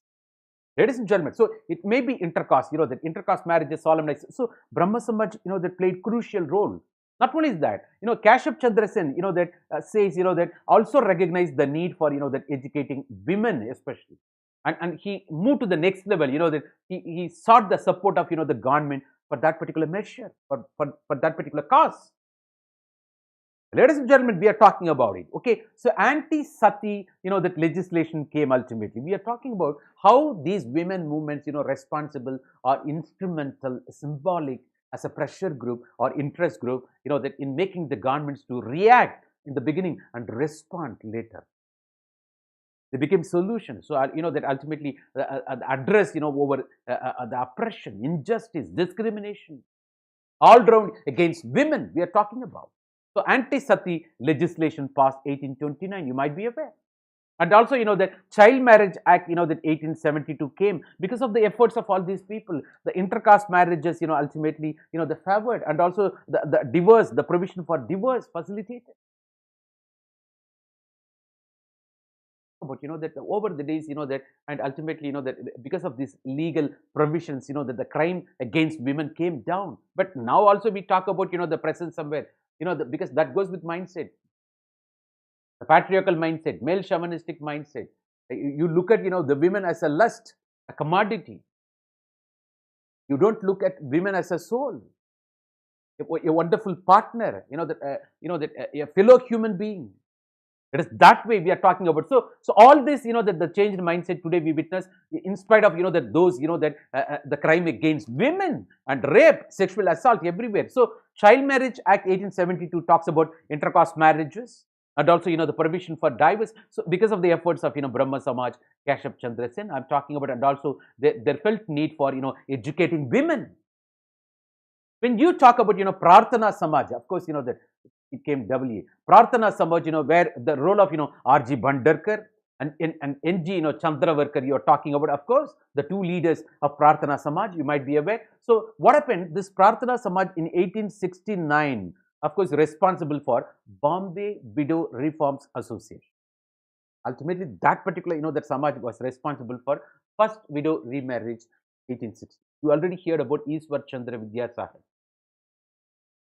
who was in favor of widow remarriages. You might be there. They're talking about. So Prarthana Samaj, that instrumental towards, that 1869 Bombay Widow Reforms Association, the first widow remarriage in 1869. Ladies and gentlemen, so R.G. Bhandarkar and N.G. Chandravarkar of Prarthana Samaj, two leaders of Prarthana Samaj, that who rose to the level of vice chancellors of, that the women university. What is that? The first women in, the university in India got set up, especially, that by Karve. We are talking about 1960 in Bombay. So that these leaders, that of Prarthana Samaj rose to the level of, the vice chancellors of the first women university in India, especially, that Bombay, 1960 we are talking about, set up by Karve. You understand? So women education and giving shape to the idea and getting implemented and legislative measures, the reforms working that way. Of course, here we have to appreciate the enlightened men who support to, those early movements. We are pioneers there. We are talking about, that began with, you might be aware, the Justice Ranade. We spoke in the beginning. Yes. So late 19th century, what happened, right? The Islamic community, even today Islam you see, not much emphasis, that Islam, the women education. What happened, right? Malala Yousafzai, Pakistan, Rawat Valley, the attack, you might be aware, the terrorist attack, Malala Yousafzai. That became international attention. We talked already. Now she is ambassador of women education, a crusader. Because, she spoke when the world was silent, when the whole male chauvinistic patriarchal world was silent, when the world is silent, her voice heard louder. That's according to Malala Yousafzai. Nobel laureate from Pakistan. You might be. Her vision, ambition is to become Prime Minister of Pakistan. Are you aware? When the whole world is silent, even a single voice heard louder. the ambassador of women education, none other than Malala Yousafzai. So Islamic community, that's clear-cut example we are talking about. Low status of women. Recently, Saudi Arabia gave, that you might be aware, driving license to its own women. They weren't given hitherto. And one, queen responsible for that, that came in mass media, that social media, you might be aware. So emphasis on parda, that it is that way. And also, this parda mechanism here, it's because of Mughal rule in India, even the North India, Hanji, the veil we are talking about, respect. It's imposition, it's that way. So the slow, the low status of women, slow spread of education among women. It is not only Hinduism, even Islam is accused in that tone, you might be aware. The caste system is not the exclusive domain of, the Hinduism. Even in Islam, that you've got Ashraf, the Hanafis, we spoke. The same way, that low status of women, not only you witnessed with Indian society, the Hindu social organization, even on the part of, the Islamic community. Yes, why? The emphasis on parda and slow spread of education among women, that ultimately delayed the progress. Now only they are coming forward. Here one Begum of Bhopal, the past, and Najma Hebdullah, very, very rare stuff. And Fatima Bibi rose to the level of Supreme Court, but that's different story. She became, the Chief Justice of High Court, and she went to Kerala, and she was accused in terms of corruption. That's a different scenario. You might be first women judge of Supreme Court, Fatima Bibi. You would have heard. And also, the Pradeepa Patel, the excellency, the former president, how she was. He took away even chair, unofficial information, you might be aware. Oh my God, I'm talking about, there were, and that there were other political leaders, of course, Indira Gandhi. And today you talk about, honorable ministers, Nirmala Sitharaman, Smriti Irani, we talk about, and late, Sushma Swaraj. And that even Sylvie Jayalalitha from Tamil Nadu. And, Vasundhara Scindia, Vijayaraje Scindia. That now, Mamata Banerjee, of course, the Chief Minister of, West Bengal, we are talking about. Yes, that, of course, at the global level also, you find, more women, the participating, coming, that up, talking about. But when it comes to, that Islam, the Muslim women, of course, Bangladesh, Sheikh Hasina Wajid, their Benazir Bhutto, of course, she is no more. She has been assassinated, you might be aware. Now, second generation, Nawaz Sharif and Benazir Bhutto, their sons and daughters, now they are entering into politics. That's a headache for Imran Khan, you might be aware. So, so very delayed progress in Muslim women. Why? It's because of that, the primordial, of course, that very tradition-bound, patriarchal or male chauvinistic, that practice on the part of that particular religion. They're talking about very slow, delayed progress in Muslim women. We are talking about, they're yet to be empowered. But religion, you might be aware, the Taslima Nasrin, who wrote the book called Lajja, her writings became blasphemous. Ayatollah Khomeini, that issued fatwa, head cut. Might be aware. Bangladesh-based writer, you might be right. Yeah, aware. It is that way. So, Begum of Bhopal, in Bangladesh, not only that, Begum Galida Zia, apart from Sheikh Hasina Wajid, daughter of Bangabandhu, you might be aware. So, Begum of, that Bhopal and Syed Ahmad Khan, you see the men domain also parallelly, and Sheikh Abdullah of Aligarh and Karmat Hussain in Lucknow. So, there came ultimately a movement to improve women education in Islam community. You might be aware. The few people, that you see only one woman. Of course, in 1916, the Begum of Bhopal, took initiative. That's responsible for All India Muslim Women's Conference. You might be aware. So, this involved, several attempts by, that people of different faiths we are talking about. Not only that, the Parsi community we are talking about, the Sri Zoroasti Mandal. It's otherwise called Parsi Women Circle. The Parsi organization, that how it is, there was, that South Africa, Durban-based Women Summit also, United Nations Conference. Even the United Nations organization declared 1975 to 85 as a decade of women. You might be aware. In commemoration of, that especially, not commemoration, otherwise, with the of, empowering women, that to get international attention we are talking about. This is one of the sustainable development goals. Gender injustice, we've got fourth goal. Understand, it is that way we are talking about. So, Sri Zoroasti Mandal Parsi Women's Circle, the Parsi organization that worked for educational upliftment of Parsi women. So different attempts from different religious communities we are talking about. Ladies and gentlemen, not only that, let me take you to the next level. Yes, so far that we spoke, the pre-independence, especially phase one we spoke, how the women movements, the trends, that we are talking about. Ladies and gentlemen, you get more ideas. We'll take you to the next level. Yes, phase two. What is phase two? Of course, this is after World War I we are talking about. So women's organization became broad-based, and they started having the pan-Indian flavor, pan-Indian agenda. It is not reflecting the locality, the local community. It acquired the pan-Indian status we are talking about. So and also that you have to understand the cause of the women went with idea of Swaraj on the part of the India's independence struggle. So first you have to get independence, then only there will be fundamental rights, freedom on the part of every citizen. Naturally, women will be entitled to receive that. So the cause of women went with idea of Swaraj, self-rule. We are talking about, that is the reason their participation in India's, that independence movement we are talking about. So this, what we are talking, the women movements, the pre-independence period. And there will be separate discussion, the post-independence period. Ladies and gentlemen, we are talking about. So participation of women in national movement we are talking about. Ladies and gentlemen, participation of women in the India's independence struggle, especially women's leadership. You would have heard about all these names, the modern India, Sarojini Naidu, and Lado, Rani Zutsi, of course, Parsi lady. Rani Gaidiluni, you're talking about, and Kamala Nehru, we are talking about, and that Hansa Mehta, and even Vijayalakshmi Pandit, that the sister of Pandit Nehru, she became, that once president of, that United Nations Organization, General Assembly, that it was ambassador also for some time, you might be aware, president of General Assembly, not United Nations Secretary General, General Assembly. Of course, Shashi Tharoor, lost the election, you might be aware.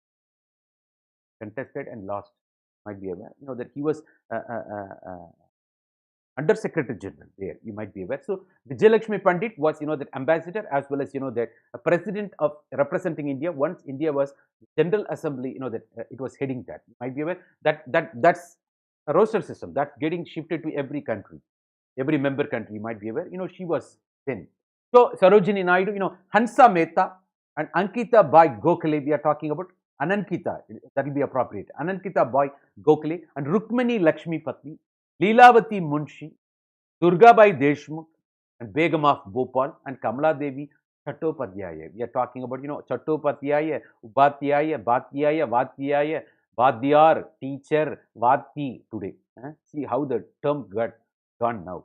The evolution. Oh my God. Vati coming here. There is a famous statement in South. You may not be knowing North. Vati means it is a derogatory term towards teacher.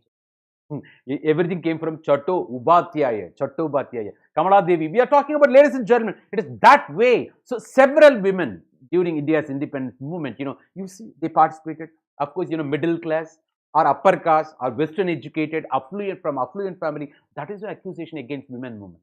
All women movements, that especially the leaders, work for women empowerment, that towards, gender injustice, they came from only upper caste or upper class or middle class even. What about, why the recruitment, the otherwise participation is not from lower caste or lower class? There is a question. That is accusation also, that we are talking about. So that demands something happened in the past, but the next level, it's not a broad-based participation. There comes question.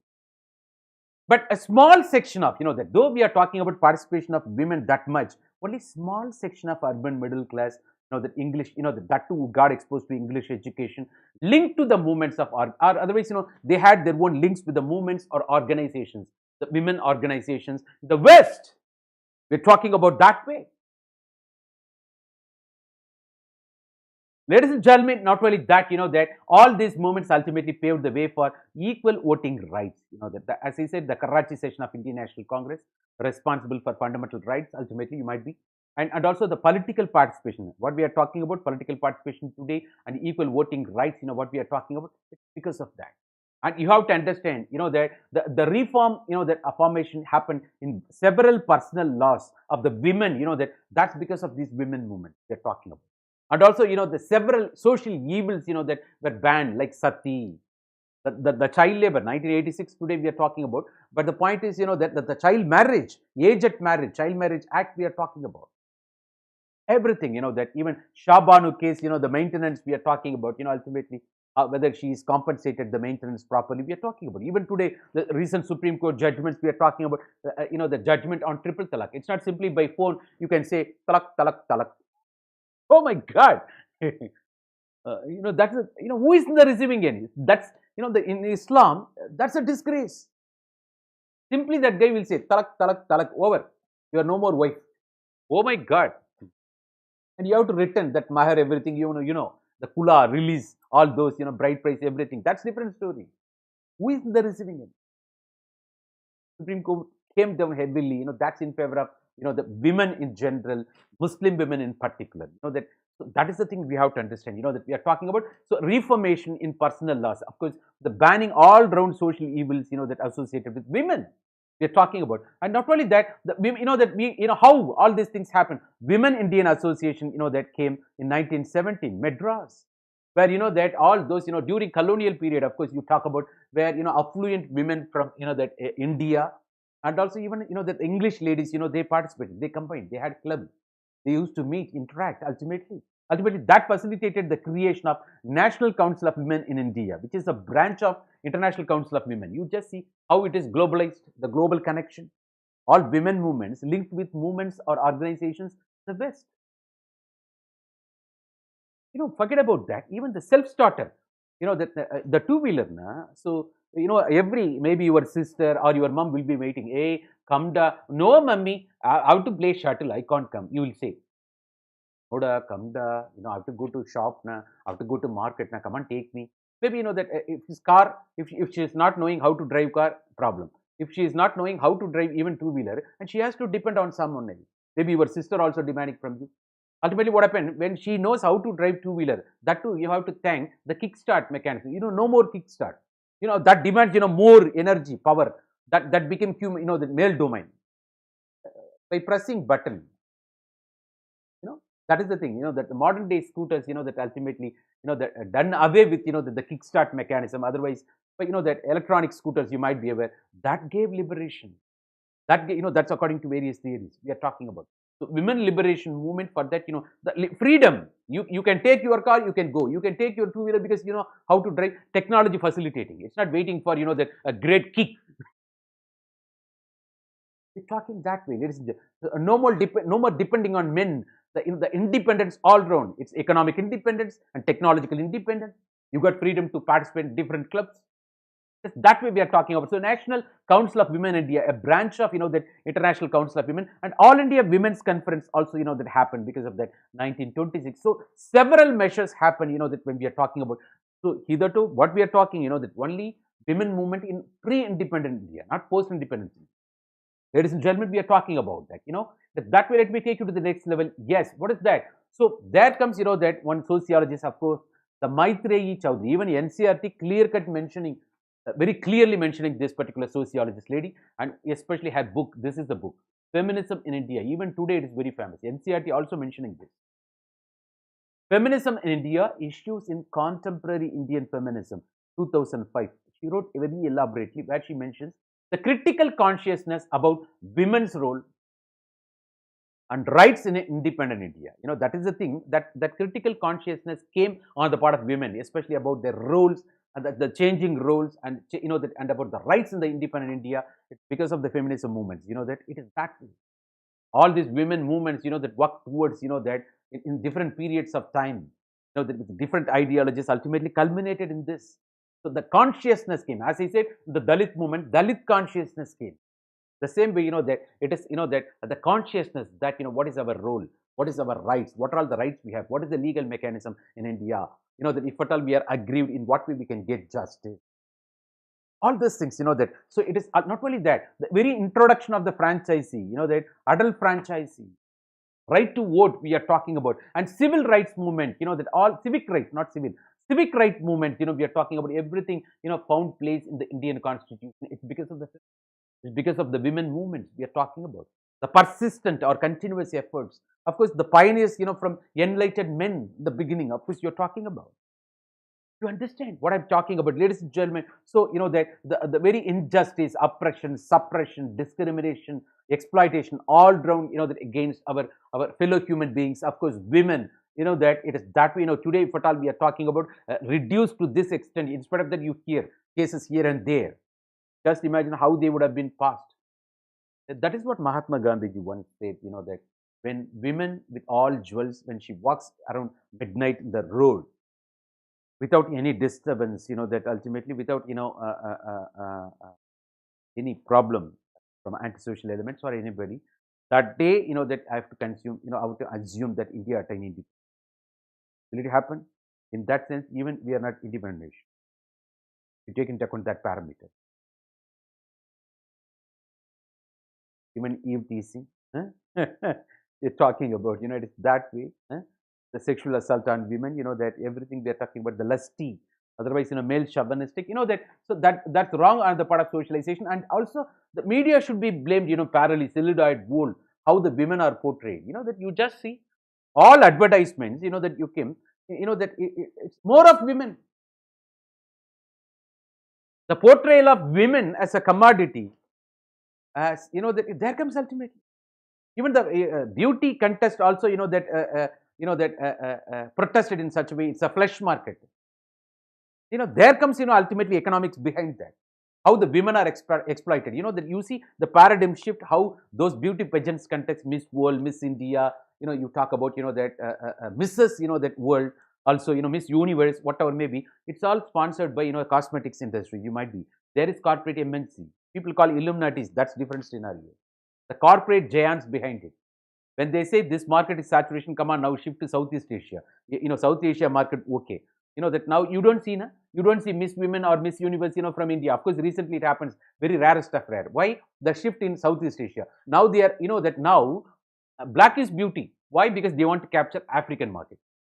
Whatever it may be, it is, that a portrayal of women as a commodity.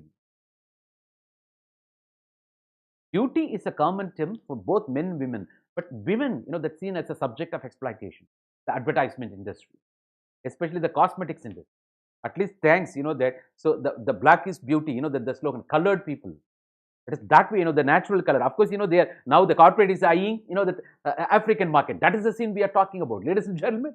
Of course, that this and all, that how, the women are, forget about the male chauvinism, patriarchal mindset. Think about, the corporate exploitation.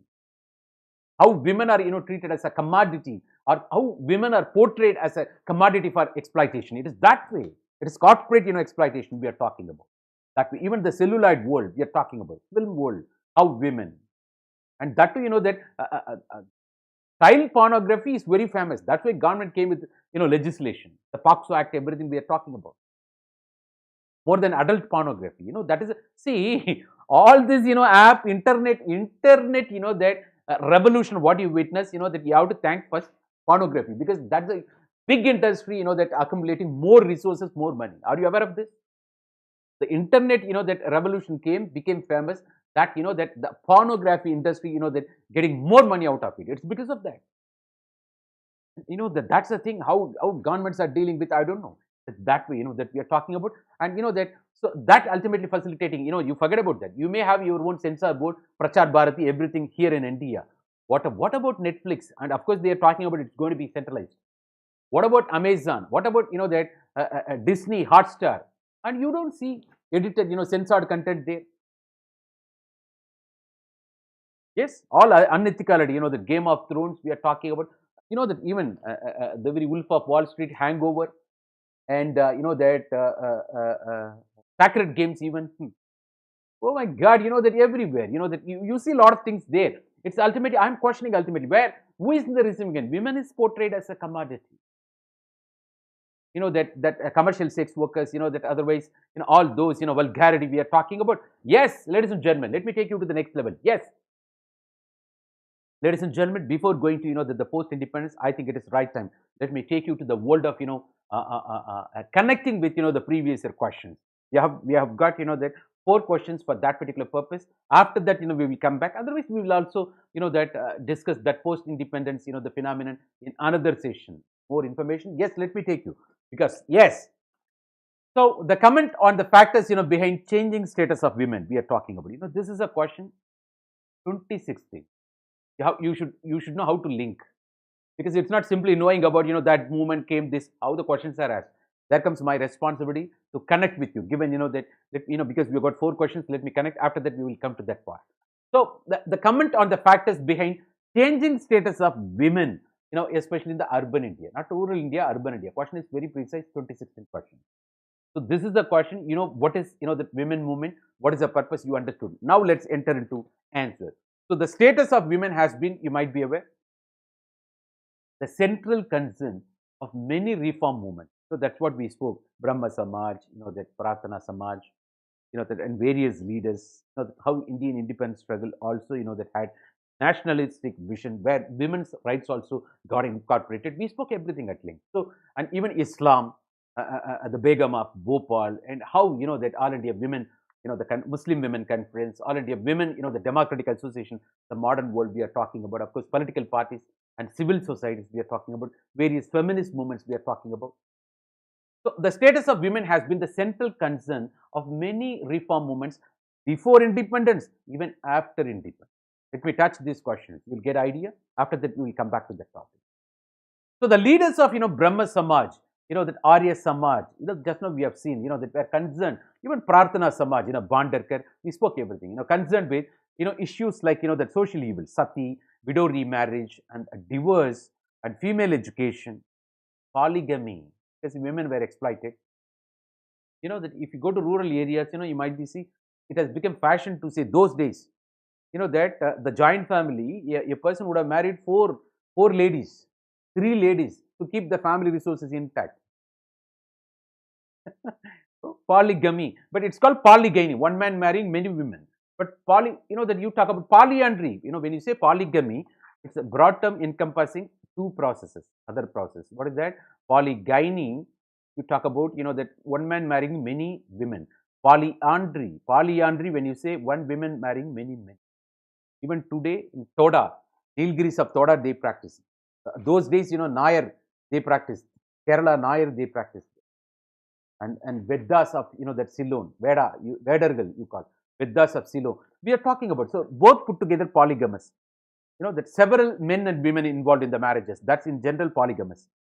Against the monogamy, you might be aware. So we are talking about, so again, of course, that it's, and what about that? When you've got, first wife, you can't marry second wife without the consent of first wife. Otherwise, only on divorcing the first wife, you have to go for second, wife. But if you marry second wife, that the first wife, divorced wife should be given proper maintenance. So these are all the things we are talking about. But that maintenance part, Hinduism is silent. Are you aware of it? We are talking about. So, that various maintenance cases, the nation has witnessed. That we talk Shah Banu case, and we are talking about, ladies and gentlemen, that way, and also the dowry related issues we are talking about. So our leaders, that are various socio-religious reform movements, that took into account the central concern of women. That way, you might be aware. The change in the status of women got further impetus. We are talking about further, the push, that after independence, because of enactment of variety, that's what constitutional legal provision. And if you ask me, that all these things, so it's not GS, that let's go faster. What is that? Special Marriage Act, Hindu Marriage Act, Hindu Succession Act, and even today recent Supreme Court judgments on triple talaq and how daughters also can equally inherit the Hindu undivided families property as co-partner. You might be aware. We are talking about. So Anti-Dowry Act, and also, that various acts, that POCSO we are talking about, and Domestic Violence Act, and a Sexual Harassment in Workplaces Act, you might be aware. Against, that the capital punishment against rape, there came the Nirbhaya movement out of that, you might be aware. The Delhi 2012, what the very famous, how, that very vehicle itself, that the girl has been raped, you might be aware. So many cases we are talking about. Of course, that how those things, that the government, that they came with appropriate response, you might be aware, but implementation. But implementation, is it, that implementation, it's not a policy paralysis of implementation. The high echelons of society always getting escaped, by bribing people, you might be aware. All these things, and most of the girls got, sexually assaulted, never come forward to report the case because they are afraid of, that revealing to the public. Might be aware. Otherwise, there may be several girls, younger girls in that particular family, they have to, they get married. So ultimately, a lot of unreported cases. Are you aware of this? So many things we are talking about, ladies and gentlemen. So, all these things, several enactment of laws, that we are talking about. Of course, the following, are the factors. I'm talking about, the question for which answer, the changing, the role of women in the urban area. The following are the factors behind changing status of, the women in the urban area. The 10 points we are going to discuss. Yes, the effect of Western education, no doubt. There comes equality, of course, liberty, equality, fraternity, everything, and the concept of the complementary sex roles, that you go to grocery shop, at least I will make this, otherwise, that let me wash dishes, that you make dosa, otherwise you cut vegetables, let me make, the cook this, that division of labor we are talking about, share and care. So this, that why, where it comes only when you give equal space to your own women, equal status of women. It is that way, that it is that way, that's what I say. It's not saying I am right, it's not fighting for I am right, you are right. What is right for the family, and what is right? It is not I am right, it is not you are right, and what is finally right for the family, what is best for the family, that should be, there ultimately all egoism goes away. You share and care, the complementary sex roles we are talking about, the concept of complementary. What are all the things I can, what are all the things you can, let's divide, and that let's ultimately, that collectively perform the task. This understanding came. And also the rise of middle class and emphasis on women education. Gone are the days. There is a saying in Tamil, adupudum pengalukku kalvi edharku. Old days, male chauvinistic term. A guy, anyway, girl is going to be, girls are meant for kitchen. Why? And Meghan Markle, that she spoke in one brute video, I believe, the advertisement, that the kitchen, that associated with women. She wrote to, that then, that some Hillary Rodham Clinton, I think, I believe, she wrote, she got the response, the advertisement got removed. The kitchen is not the exclusive domain of women. She responded that way. It is part of feminism they're talking about. It is recognition of the fundamental, that potential on the part of every individual. Are you aware of this? So the women are not meant for kitchen alone. Now you see, we have seen Sunita Williams, now Kalpana Chawla, and that the various scientists part of ISRO, Saraswati lady, that all our house ladies, that our great sisters, the great moms, they are scientists there, and that it's parallelly they take care of domestic chorus too, and part of judiciary, part of politics, part of corporate world, the Indra Nui, PepsiCo chairman. Are you aware? We are talking about, that. So in every, civil servants, they're talking about, that how they balance, you might be aware. So the rise of middle class, because they understood ultimately, they emphasize the women education ultimately, that they're not with primordial mindset, that. And moreover, for your right information, let me tell you, ladies and gentlemen, more than boys, girls are preparing very well. They're very focused. Boys are distracted. Girls are very focused. And girls are more responsive. It's my experience. Probably you may differ from my view. Let's agree to disagree. Nothing wrong. I'm telling you. The girls are more responsible in family than boys. And girls are, that studying properly, joining jobs, earning money, and taking care of parents properly, and also in-laws family. They are responsible. That their primary responsibility is family, but not for the boys. The boys, that the very liberal mindset, you might be aware. And that I'm talking about, that in right sense, ladies and gentlemen. So leadership provided by educated elite women we are talking about, and interest of the male social reformers in changing the social practices sanctioned by the religion. That it is not listening to, the reforms we are talking about. But of course, Islam has to reform. There are several Muslim nations already reformed. How long you are going to, that cite the Shariat law, Islam personal law, so as to keep, women in lower status, oppress and suppress. Come on, you change. There are so many Muslim nations, they've reformed. Even Indian Muslims, even the Waqf board once was in favor of this reform. Might be aware. Even that uniform civil code, you might be aware. All those things are there in the nation. They're talking. It's a debate. Of course, ladies and gentlemen, so leadership provided by educated elite women, that, and also the interest of the male social reformers in changing the social practices, that they came out of the clutches of, custom or tradition. They want to embrace modernity, stand against the test of the times. You might be aware. So it is that way, let's not live in the past. we're talking about. It is that way, we don't want this, that head nodding women for everything. You don't want, that yes women for everything. Then that's dangerous. See, this is what you expect how women should be. Na? See this GIF. Huh? You'll be very happy when your mother or sister, that your spouse is going to be like this, na? Saying yes to everything. That will never happen, let me tell you. That very counter will come from your ladies. And today, that's fantastic. That is the women empowerment we are talking about. And if that otherwise the whole, that is the thing. If you are going to be mute, spectator, silent, that will put the entire family down. It's better to counter for every thesis, antithesis, synthesis. Don't expect, that no more expectation, like this. They are the first people to counter. They'll go to the next level also. Sometimes they will prove you, that disprove you. It is that way. So changing, that is the thing. That is the empowerment. That is the awareness. I appreciate that, ladies and gentlemen. So changing socio-religious attitudes we are talking about. That more than boys, women are more secular. That I see. That everywhere we are talking about, that. So the socio-religious attitudes is changing now. It's not simply shrouded in religious fear or the rituals and ceremonies. You understand the purpose, scientific temperament, and what is best with humane approach. It is not fighting in the name of religion. It is fighting in the name of humanity. Got the idea? No? It is fighting for the right of the humanity, the value systems of the humanity. That's different tone we are talking about. That clarity women attain. It's not simply saying yes or nodding the head. We are talking about and philosophies and decreasing that social hostility. We are talking about it because of that. And opposition to the males. That opposition of males to the women's association engaged in self-help activities. Got the idea? Na? Those days, that women were seen as that a club lady, you might be aware, and she'll be taking drinks and she'll be smoking and all lipstick. They were criticized those days.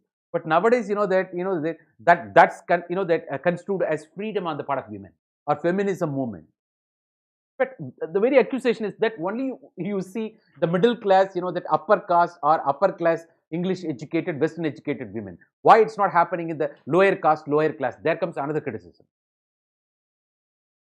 It becomes sectional representation. It should be that a broad base. That's different. We are talking about so the past hostility, opposition. The males that shown to the women association and self help activities. That nowadays you don't find much. They are facilitating. They are dropping you. Sometimes they pick you, drop, and sometimes you are given that freedom that goes with economic affluence. Very happy. Maybe you bring a lot of ideas from your the participation and you share. That moves to the next family, the family to the next level we are talking about. Ladies and gentlemen, so declaration of, that 75, 85 by United Nations Organization I'm talking about as International Women's Decade. That also gave impetus. We are talking about to the women's movement, that international, that the UN sponsored, part of, that UNICEF, you've got variety of women international conferences, South Africa, the Durban, that summit, that even the current Honorable Minister Smriti Irani, she spoke once fantastic, the delivery of address, and that's highly mesmerizing. You would have please watch that, that part of YouTube. Well how our women participated there, and that in the Asia conferences also, and was instrumental in removing the notion of the sense of no women are no more inferior to that men. That notion came. Whatever things you do, that they are also capable of doing. But of course, that it's the even strength, physical strength is no more that a domain of men. There also women enter. That Mary Com, and also the sports. That the cricket, whether it is Sania Mirza, Saina Nehwal, we're talking about, of course. That and PV Sindhu, they're talking about. Jwala Gupta, I think that you variety of people that you talk about, and PT Usha, Karna Malleshwari, all people, variety of people that. So athletes, proven athletes, they are more stronger than men. You might be aware. You just see. So after 1991 reforms, what we are talking about, economic opportunities for women have expanded tremendously. So that economic independence, that they came to women. We are talking about. Don't expect this way a girl. The boys watching, that you don't expect girls like this. It's not possible now. If at all, that you please change yourself. Ladies and gentlemen, let me take you to the next thing. What is that? Now, why? Because the girls are like this. like Sunita Williams, Kalpana Chawla, hello. It is that way. We are ready to go to, that even outer world. Come on. Don't restrict us. Don't cut our, that wings. It is that way we are talking about. So there is emphasis on, that the family planning and nuclear families are becoming more common these days. Because breakdown of joint families, individualism and privacy is the notion. They are not ready to make the whole family fish market in the name of joint family. It is maybe professional reason they come out of the joint family, set up a separate family, establish separate family, nuclear, neo-local family, and also small family norm. You might be aware, and that mindset, that, and also that the cesarean and associated health issues they're talking about. Ladies and gentlemen, it's that way. So, and nuclear families, becoming more common these days. We are talking about husband, wife, two children, husband, wife, child. It is that way, that no in-laws. That that on the one side you are connecting nations in the name of globalization. Now families are that shrinking its own size. Nuclear neo-local family. Why? It's because of that is what the change you witness. The social change, structural change in terms of the institutions, the individualism, privacy on the part of the people, because the affordability to the the kids' education, the health, and the future, the investment, and global challenges and inflation, you might be aware. So they prepare in such a way so that ultimately the constraints, that and they work towards small family norm. It's that way we are talking about. So nowadays I see the one child norm policy like China, even in India more. It is that way. So in small families, women are able to maintain balance between personal and professional life. So that it's highly possible. More kids are there, of course, you have to cater the needs, then you can't go out in the name of economic independence. It is that way we are talking about. Of course, if more economic affluence, there you may go for, that delegation. You can appoint maid, and also managing the maids, that demands your balance, attention. And that is the reason. A woman working in corporate, that she vulnerable to all those limitations. She is not getting support from the family or in-laws. Behind every successful woman, there will be that strong family. Dra Nui became PepsiCo chairman. She used to give credit to her own husband by name Mr. Krishnamurthy. I think Poise Garden, Chennai. You might be aware. And without the support of the family, it's not possible. And when the women are not getting support, their career prospects getting limited. That's a problem they're talking about. It is that way. So given that scenario, if you have the bigger size family, it's over then. So that way, small family norm, that highly that favoring this, that independent, economic independent women, ultimately their prosperity we are talking about, so that they can take care well the child's education, the health and future investments, everything, that and even abroad education, even the career growth, making the kids as entrepreneurs, everything, and generating, wealth for resources or wealth for, the family, the future of the kids we are talking about. So urbanization and industrialization both have led to increase in migration towards cities. They're talking about towards cities. That way we are talking about, that. So you might be aware, that urbanization is a process of becoming urban, because in pursuit of employment, people move from rural to urban areas. It's a pull factor from urban areas, push factor from rural areas. We are talking about this push and pull mechanism. So the new life in the city has altered the family relations. That is why the breakdown of joint family. Only on important family functions they come together. All these things happening we're talking about. So the very point we have to consider is that in small families, women able to maintain the balance between personal and professional life, and she enjoys more freedom.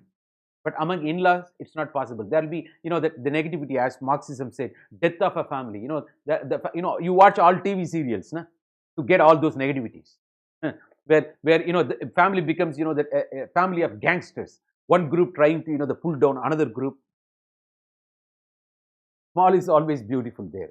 We are talking about it that way. So the new way, that new life in the city has altered the family relations.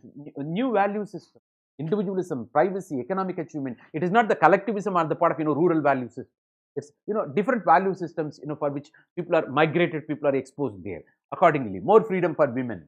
And no more the patriarchal or male chauvinistic or tradition or custom bound, that the outlook of women. We're talking about that breakdown.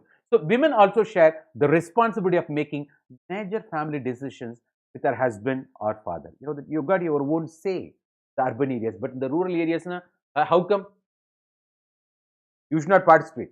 And there is a saying in Tamil, "Sabaila sirichita." Women should not laugh. The traditional setup, when male domination is there, women should not participate. Women should not laugh also. They say, when women laughs, everything gone. Oh my God, that all those, restrictions, the male chauvinistic, the patriarchal mindset I'm talking about, that. So I think, that in the urban areas, you don't find these cultures, they're equally treated, they're given freedom, you might be aware, but still the crime, the dowry, the exploitation, that's different scenario we are talking about. So the various, that laws, kanun, and government schemes for women empowerment, as I said, that so many things, and we got list also, that ultimately that changed, the very, that outlook of women in the urban areas. You might be aware, ladies and gentlemen, we are talking about. So this is a question for which we are answering now. The question came in UPSC. We are touching that. It's not simply talking about unit sake, nothing doing. At the end of the day, எட்டு சுரக்கா கறிக்கு உதவணும். Whatever we prepare, it should be matched with, linked with, how it is going to benefit, UPSC Civil Service main examination to score more. And also this particular topic and all, social movements, evergreen topic, even the part of, general studies, not only in sociology. Ladies and gentlemen, that way. So job opportunities outside the family, we are talking about, that economic hardship and social situation have encouraged women to take up employment, because single income is not possible to lead a prosperous life, or given inflation so as to meet, the kids' education, or, the health or future investment. Otherwise, you should not be ambitious. You should lead simple life. It's possible. That's what, the Corona revealed. With 20,000 rupees, you can run the family. But having earned lakhs and lakhs of rupees, you don't get satisfaction because, it's copied life. You try to live like somebody else.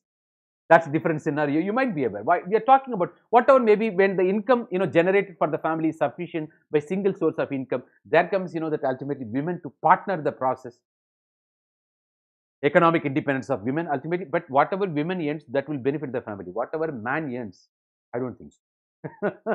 You might be, he has to answer his in-laws and also, his own expenditure, friends, all those. That's a different, this is not only in the, upper class or middle class segment. You go for self-help groups. The women doing, microfinance ultimately, that they get, low interest based loans. Ultimately, they do some handmade activities. They generate income for the family, but the whole money comes to family. But that in the downtrodden, communities especially, the poor families, when men earns, that guy is not bringing money to the family.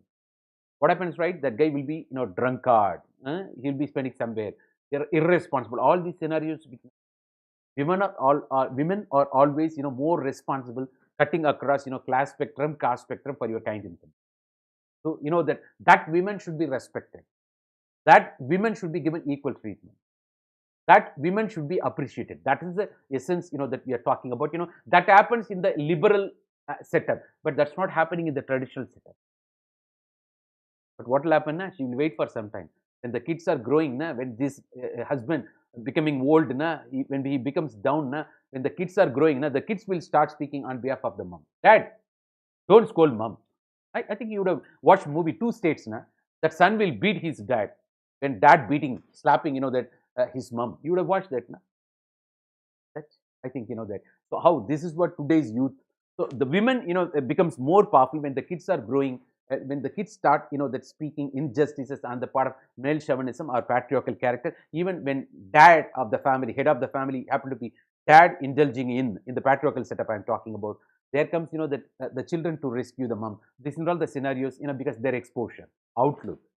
Even uneducated mom rescued by educated children in the urban setup, to understand. So attitudes of, the women's relatives towards women education. Ultimately, what happened, right? That anywhere, women is a role model. Ultimately, the source of inspiration. Ultimately, that the relatives, they tend to replicate the same. Women's education and employment, ultimately, as well as that happens in one family. If one girl is becoming role model, all the girls in that particular relatives, that ultimately they will also try to aspire same. Once you become IAS, IPS as a girl, that you become source of inspiration for your own locality. Once you become entrepreneur, a proven entrepreneur, you become source of inspiration. Once you become political leader, you become source of inspiration. Once you become, the global leader, you become source of inspiration. It is possible. I'm talking about so women education and employment, as well as women's, that own preference, for employment are now quite different from earlier beliefs. That they earlier days, they thought in terms of the family tradition. They think, that, and there are, that so many journalists, that the people, even on the part of IT world, on site, they go, they travel different countries, they stay there, they bring a lot of experience, bring resources for the, very family. But whereas, when the girl is earning, bringing resources for the family, boys will be doing nothing and simply, parasites eating. These are all the things I witnessed in several families. Exploiting the girl, the independent girl, not even without marrying her. These are all the things we witness everywhere. That so women are exploited by the very family. Oh my God. These are all the things happening, ladies and gentlemen. Of course, so such a scenario we are talking about had led to the improvement of the status of women in urban India. We are talking about, that we discussed several points you might be knowing, that so it is not, this kind of, let me, you see once again. Yes. You don't get these kind of girls nowadays. Beware, right? That they won't be like this. If you expect this way, I'm pretty sure you'll be getting girls like this. The boys, I'm telling, the girls, you have to be like this. That you can do anything, right? That kar sakte ho. You might be aware. It is that you can do. Singapinne. There is a saying, Singapinne. It is that way. Ladies and gentlemen, we are talking about, so the same way, that there came another question from UPSC mains, especially 2014, I'm talking about. This is, that linking women movement with, the environmental movement. There is a concept called eco-feminism, the role of women in environment, the role of women movements in nurturing the environment, that and protecting the environment from degradation, otherwise promoting the environmental sustainability, the protection of forests or conservation of natural resources, whatever may be. Eco-feminism, a coin, the term, a phrase we are going to discuss, that Chipko movement, the Sundarlal Baguguna, even Vandana Shiva, speaking elaborately on this, that, the women, Uttar Pradesh, ultimately, they started, hugging, that the very trees. They went against their own, male members of the family also. Over the days, they started getting support from their own brothers and, husbands. You might be aware how women took part in protecting the forests, the trees of that particular locality. The Chipko movement is all about.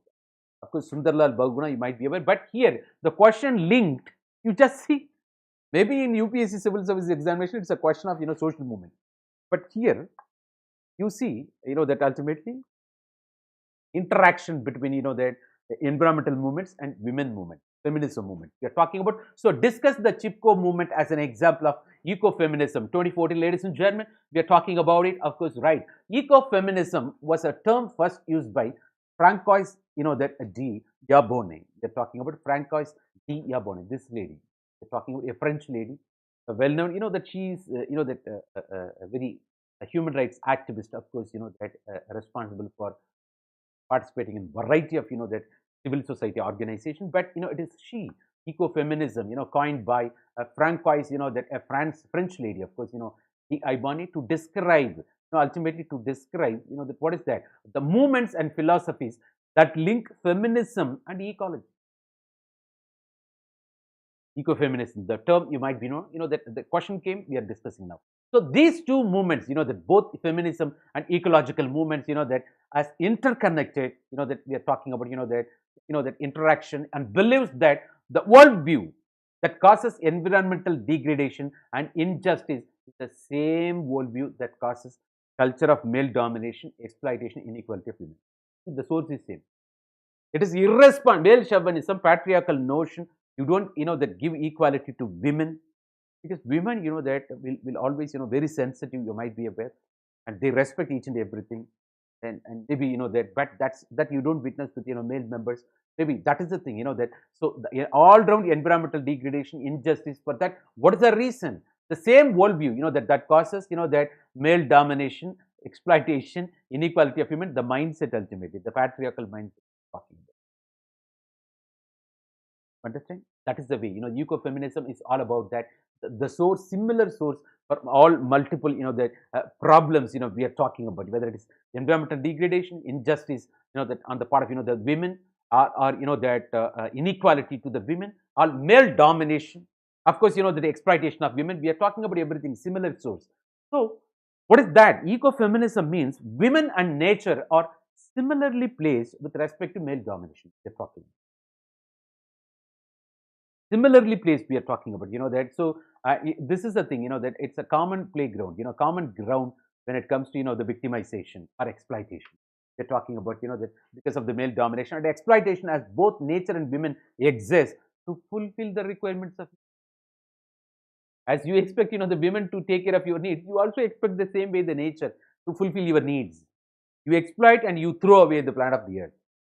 And that becomes unsustainable. Is it not your responsibility, the way with which you received, that the very planet of the earth, the same way you have to hand over to the future generation?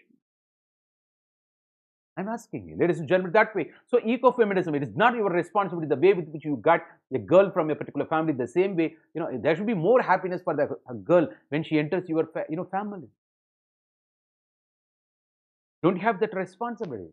Otherwise, it is exploitation we are talking about. So, ecofeminism tends to hold the Chipko movement, we are of Sundarlal Bahuguna. Of course, that as a model of eco-feminist environmental movement, that it's a model we are talking about. How, that's what the case I said, we are going to see the story. What is that? In 1970s, a group of Indian villages in Uttar Pradesh, especially Uttar Pradesh region of the Himalayas, formed a group comprised predominantly, that of women, that to protect the local forests from deforestation. The role of women in protecting the forest we are talking about, especially, the Himalaya region, especially, that what is that? Villages, that in Uttar Pradesh, we are talking about 1970. I think you got the point. We are talking about. This is Vandana Shiva, environmental activist, that she also joins the ecofeminism. Protest, that it is ultimately, that protesting, protecting, I say, protecting trees mean, that the protecting otherwise. It's protesting trees from, felling down. Got the idea, na? So, it is protecting the trees otherwise. Otherwise, protecting the ability of the women to control the means of production we are talking about. It will be appropriate. Protecting the trees means protecting the ability of the women to control the means of production and the resources used in the, the daily lives we are talking about. By protecting women, you protect the forest because they are very sensitive. You say the planet of the earth, it's not Father Earth, Mother Earth, Uma Devi, Bharat Mata. You say Bharat Mata ki Jai. You say, na, Bharat Mata, not Father Mata. Not Bharat Father. Why? The passions, whatever atrocities you do, whatever exploitation do, like a mother tolerates. How long? There will be break-even point. Na? We're talking about. That's what we witness: global warming, extreme climatic condition, unpredictability of monsoon. We're talking about. Yes, ladies and gentlemen. So, by protecting women, you protect, that ultimately environment. That is the idea we are talking about, ladies and gentlemen. So, it means, resources used in that because, they protect ultimately. So, eco-feminist interpretation of the Chipko movement includes the analysis of the material needs of the women. Analysis of the material needs of the women through examining their dependence on trees. You understand, no? Dependence on trees, as much as it considers the need to protect nature from, the domination and oppression. Got the idea? No? So it's that way, that. So this particular emphasis we are talking about. Hope you got the idea. Ecofeminism. Not only that. So Chipko movement also shows us that ecofeminists want to do this in a way that allows women to have a voice. Got the idea, na? Women to have a voice in how and when, the nature will be dominated, that for human use. We are talking about, that she decides ultimately. Women should have central place in deciding how and when nature will be, that dominated, for human use, when it should be exploited, for the human use, human consumption. So there comes, that the central place for the women. That's according to ecofeminism. So as natural resources become more and more, limited, you have to conserve. You have to preserve those resources. Resources are scarce, very limited. you talk about exhausting fossil fuel, the same way. That's why you go for alternative energy resources, the same way. So in our finite, the resources are very finite. You may be infinite, but the resources are finite. You have to understand the finite, that in our finite planet. So that way, thanks to Elon Musk, interplanetary movement he is facilitating. The SpaceX, you might be aware, Falcon, SpaceX, all those stories we are talking about, that the humanity should not be restricted to, the planet of Earth alone, but, you want to exploit other planets too. There comes another question. You already made Earth unlivable. You want, that make other planets also unlivable? Oh my God, the greedy. This is negativity, but and the technological front, we have to appreciate that effort. The space tourism also we are talking about. So, ladies and gentlemen, our finite planet resources are very finite here because that the consistent the consumption we are talking about. You don't even give enough time for its own refurbishment and restoration. Otherwise, you call that way. So a shift in our old view becomes that compulsory. We are talking about that by giving women a central place when it comes to interaction between nature and women. Ladies and gentlemen, this is environmental activist. You might be aware, the Vandana Shiva, of course, whose vision for a combined movement to end the oppression of both women and nature is part of the answer. That especially how we can that achieve sustainability on this planet and find our that a place as we are talking about. That so if you want to have sustainable development, women should be given central place because there is clear that interaction between women on the one hand, nature on the other. Eco-feminism, which they're talking about. Ladies and gentlemen, that you got the idea. I think that let me take you to another question. That they came from. Of course, we are talking about the very that what significant that role did women play in Indian national movement? We are talking about the modern Indian history. Actually, this is not sociology question. This is modern Indian history. Why I took it? I want to show this because some facts you will come to know. That a summary. 2016, the question came. That this is for you have to take into account that information, but you have to view from sociological perspective. Structural functionalism, conflict school of thought, feminist movement. Yes, that is what we are talking about. Of course, here our emphasis is more on feminist movement. That and also symbolic interactionism is appropriate place, and also the exploitation, conflict school of thought. How women promoting social order by their effective participation. That's structural functionalism school of thought. This is how I want you to look at things. It's not a GS, it's sociology. But why I took this question out of modern Indian history? Because the facts you come to know, because you have to know this. Because the role of women, direct role, indirect role, revolutionary movement they took part, that you needed this exposure. The women role in Indian national movement, I was keep on telling, women also took part in Indian national movement. How? Directly, indirectly, and also took part in revolutionary movement.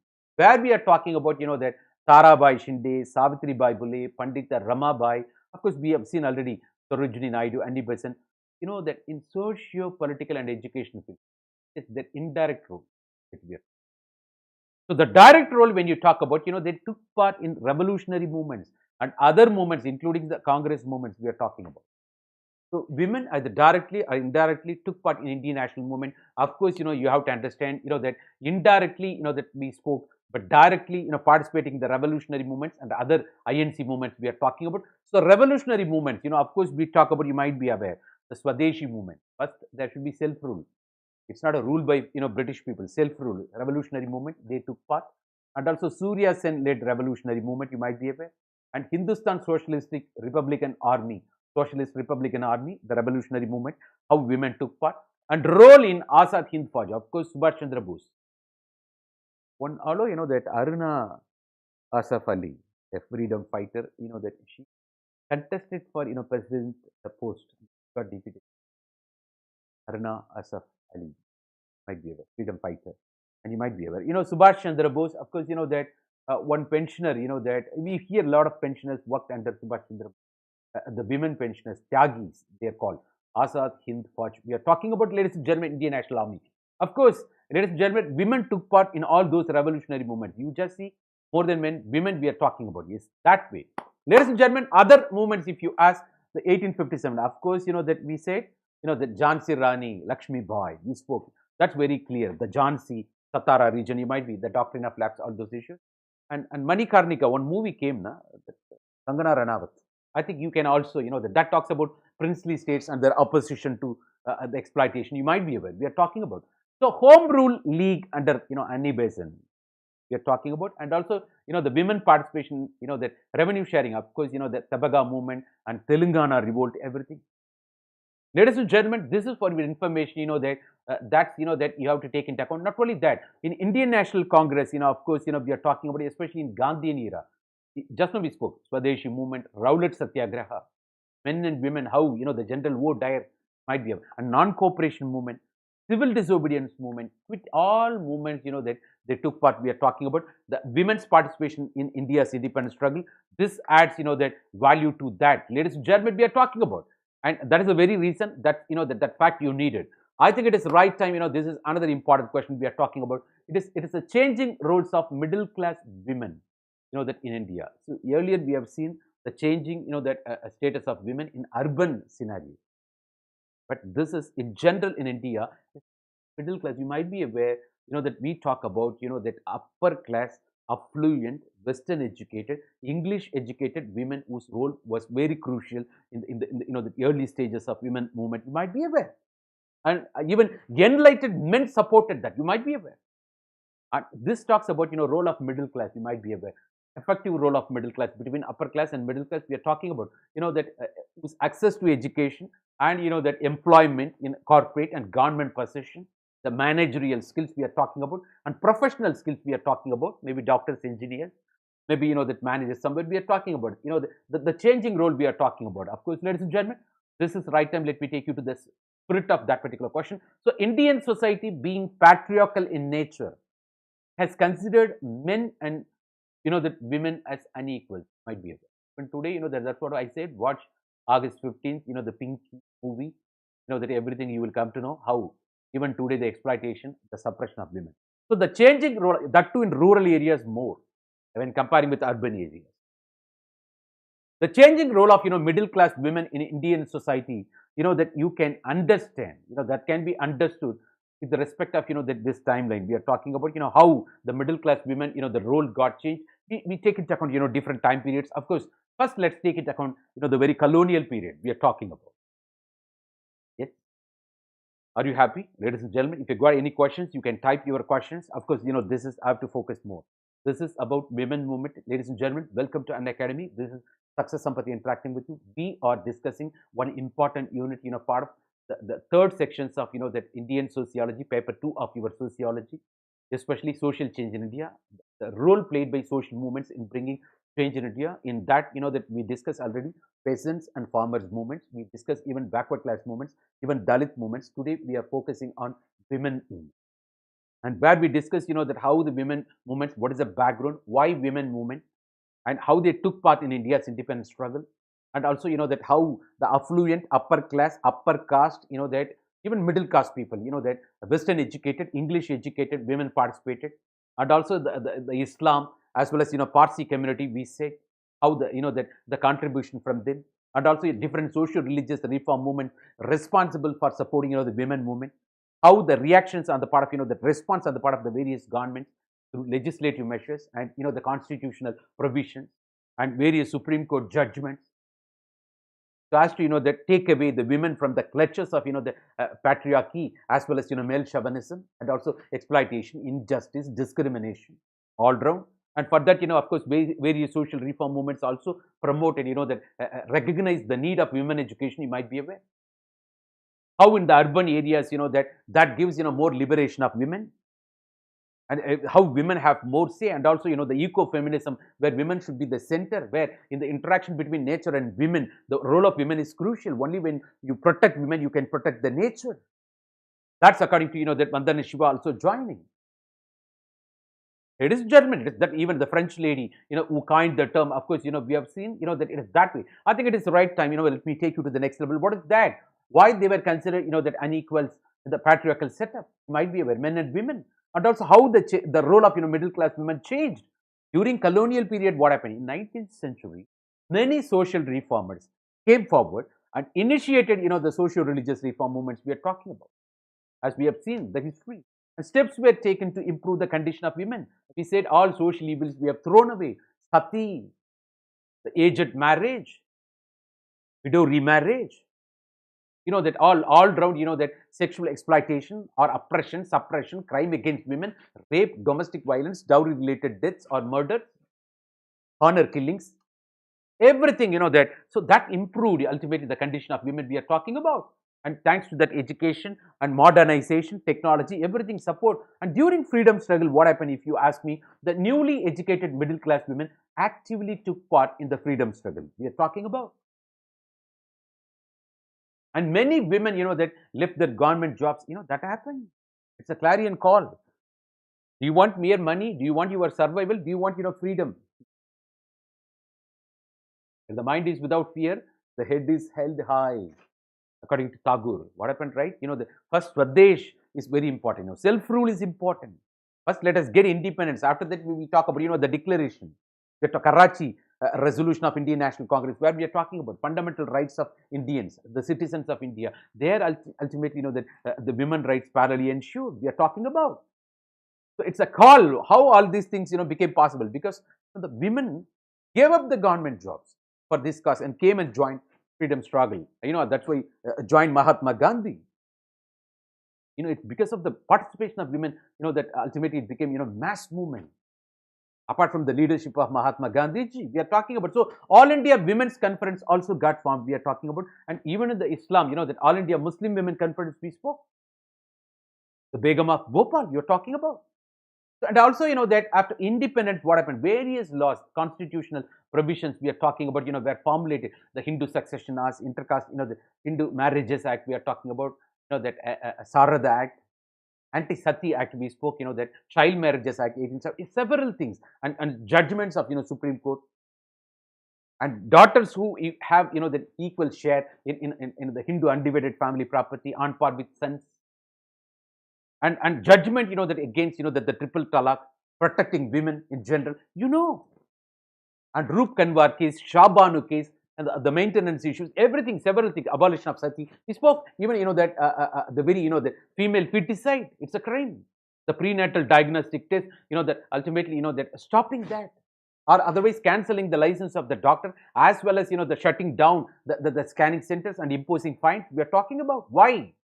Everything. And also schemes like, the Suganya Samriddhi Yojana we spoke, Dhanlaxmi, Sivagami Ammayar, that educational trust in Tamil Nadu, the scholarship, even NCRT announcing scholarship. Beti Bachao, Beti Pachao, Beti Bachao, Beti Padao, we are talking about, yes, variety of schemes we are talking about, scholarship schemes, the encouragement done to women, and also 1/3 of reservation we have given in Panchayat Raj institutions. Some states gone to the extent of giving 50%, 60% reservation for women. Are you aware? But we are yet to give in legislature. That's different story. And as I told you, that there is a gap still. Only 11% of women, according to, that is the greatest percentage. That too in the 16th Lok Sabha we are talking about. It is that way we are more things to be done, but we have done lot also, that the POCSO, Sexual Harassment in Workplace Act, the Nirbhaya movement, we are talking about several measures. And Mahila police station, we are talking about, the increasing of Mahila police station, we are talking about. And also the maternity leave, to facilitate outgoing women, the lactating women, even the creche can be part of, that every corporate. It is that way. And also urbanization, small family norms, so many things worked out. So various laws, the Kanun, formulated by the government, ultimately we are talking about. Women were given, inheritance rights, we are talking about. Even Supreme Court judgment recently, in the Succession Act, that we are talking about. So various government schemes were launched with welfare approach, as I spoke. It was assumed that women are getting benefited equally as that of men. Even self-help groups, microfinance, actually, that, Bangladesh, Muhammad Yunus, I believe, the same thing we replicated. Financial inclusion we are talking about in India, the microfinance, self-help groups. Even, that once Atal Bihari Vajpayee touched the feet of one lady, a Sakti Puruskar award given, you might be aware. Chinnatai, Chinnapulla, I think, that lady, she touched, actually, that Atal Bihari Vajpayee, that former Prime Minister touched the feet of that old lady. The women are Shakti like that. You might be aware it is that way. So we're talking about such is the way our leaders showing the path. So after independence, what happened, right? We are talking about, however, the publication, that we are talking about towards equality report, we are talking about this. And that, that ultimately we are keep on talking about, that several, that All India Women Democratic Association, the movement, the political movements. And that, as I said, that the SEVA, Self-Employed Women Association, non-governmental organization, let me talk that way, that was started by Ilabad in Ahmedabad, you might be aware. And several notes, that we can enlist, and the Progressive Organization of Women we are talking about. And that the Muslim Women's Bill in 1986 we are talking about. And also, that the domestic violence and sexual harassment at workplace, against that, the Vikasa guidelines, you might be aware. So many things we are talking about. And apart from that, and even environment movement, where Narmada Bacho Andolan, the Mehta Patkar like people, and also, the Bhopal gas tragedy movement, we are talking about several things. This is apart from Chipko movement. No, I said, the National Committee on the Status of Women, that was set up in 1970s, we are talking about, that, why? It's because of the United Nations declared, we spoke that previously, that already 1975 to 85, the decade was declared by the United Nations as International Decade of the Women, are you aware? That prompted the Indian government to set up National Committee on the Status of Women. Even you have National Commission on Women. Though we accused that toothless organization waiting for, that ultimately the government, recruitment of members as well as allocation of resources. So they should have their own autonomy. We are talking about that's a different scenario. And also, that this particular, that National Committee on Status of Women in 1970s came up with a report. That's what this report we are talking about. Towards Equality, what we are talking about? Towards Equality report 1974. 74 we are talking about. Towards Equality report 1974 I am talking about. The UN prompted Indian government to come up with this national committee and also a report ultimately. That became a major landmark, that for the women movements we are talking about. There we divide political movements, ultimately non-governmental, the movements. Where non-governmental movements, we said, that POW, Progressive Organization of Women, or, that Self-Employed Women, that association, Ilabad, you might be aware, Ahmedabad, 1972, it got established. Whereas Progressive Organization of Women, we are talking about, especially in 1974. This is all additional facts I thought of sharing with you. Ladies and gentlemen, that's fantastic. I think, yes, let me take you. So, it highlighted the level of inequality, they faced by women. We are talking about, the very report ultimately. This proved the scope for rights of feminist movement. How women are subjected to the exploitation, everything. So, the middle class women, that we are talking about, middle class women came forward and raised several issues. It is ultimately so mushrooming of women movement after this UN and national effort and the report towards equality report and mushrooming of the feminist movements we are talking about. Ladies and gentlemen, it is after independence, various several measures we are talking about. These women participated in anti-dowry. What are all the issues you can ask? The anti-dowry movement, anti-rape movement, anti-Iraq. That maybe the illicit Iraq. So they started saying enough is enough. This arise, awake, let the darkness not prevail. See the slogan, the women movement we are talking about. Of course, you understand. It's against, the crime against women, against rape. You're talking about all those, that due to such, that the impact of such movements, various legislations have been, framed to give shape to that. We're talking about POCSO Act, everything. So, post 1991 reforms, what happened after liberalization, after new economic, the policy we are talking about, or in the liberalized era, in the globalized era, how the women movements, maybe that's your question. Of course, in contemporary times, the women are also getting, professional education we are talking about. See, that equal, that strength you see in engineering colleges, medical seats, you might be aware, that of course, there even in the, that civil service recruitment mechanism, State Public Service Commission, special reservation for women. Are you aware? All these things are done, encourage them. And also, they are also employed in various sectors. The women are employed in various sectors and that and competing with men we are talking about. Even Swiggy, Zomato, the delivery you see ladies nowadays. That we have to appreciate. Why? It's not exclusive domain of men. They are also participating. But of course, that by evening they have to go home to take care of family. That's a different scenario. They will be working for limited hours, I believe. So they've got limitation. You understand. So that the women are now becoming financially independent because they want to generate, they want to supplement family income. If not, that equally participating, that consciousness came in. They generate resource for the family, for the future of the family. for the education and health of the family members, especially kids. And that there is emphasis on women empowerment we are talking about. Only that how do you treat your women, that says how you are. You want to understand the nature of the nation, the character of the nation, you just come to know how it treats its women. So the disturbing that events we hear, that the gang rape, a small girl got raped, attacked, that all those incidences, hope. So that it's not, that it can't be done by law, mere law. There is always a gap between what is on paper and what is the mindset of the people, mentality of the people. Mentality, see, after a law, see, that is the thing I don't understand. See, social values are general guidelines to an action. Social norms are specific guidelines to an action. You understand? But when social norms are formalized, documented, it becomes law. Well, after all, law reflecting ultimately the value system of the people, preference of the people. But how come that evolved law can go against the mindset of the people?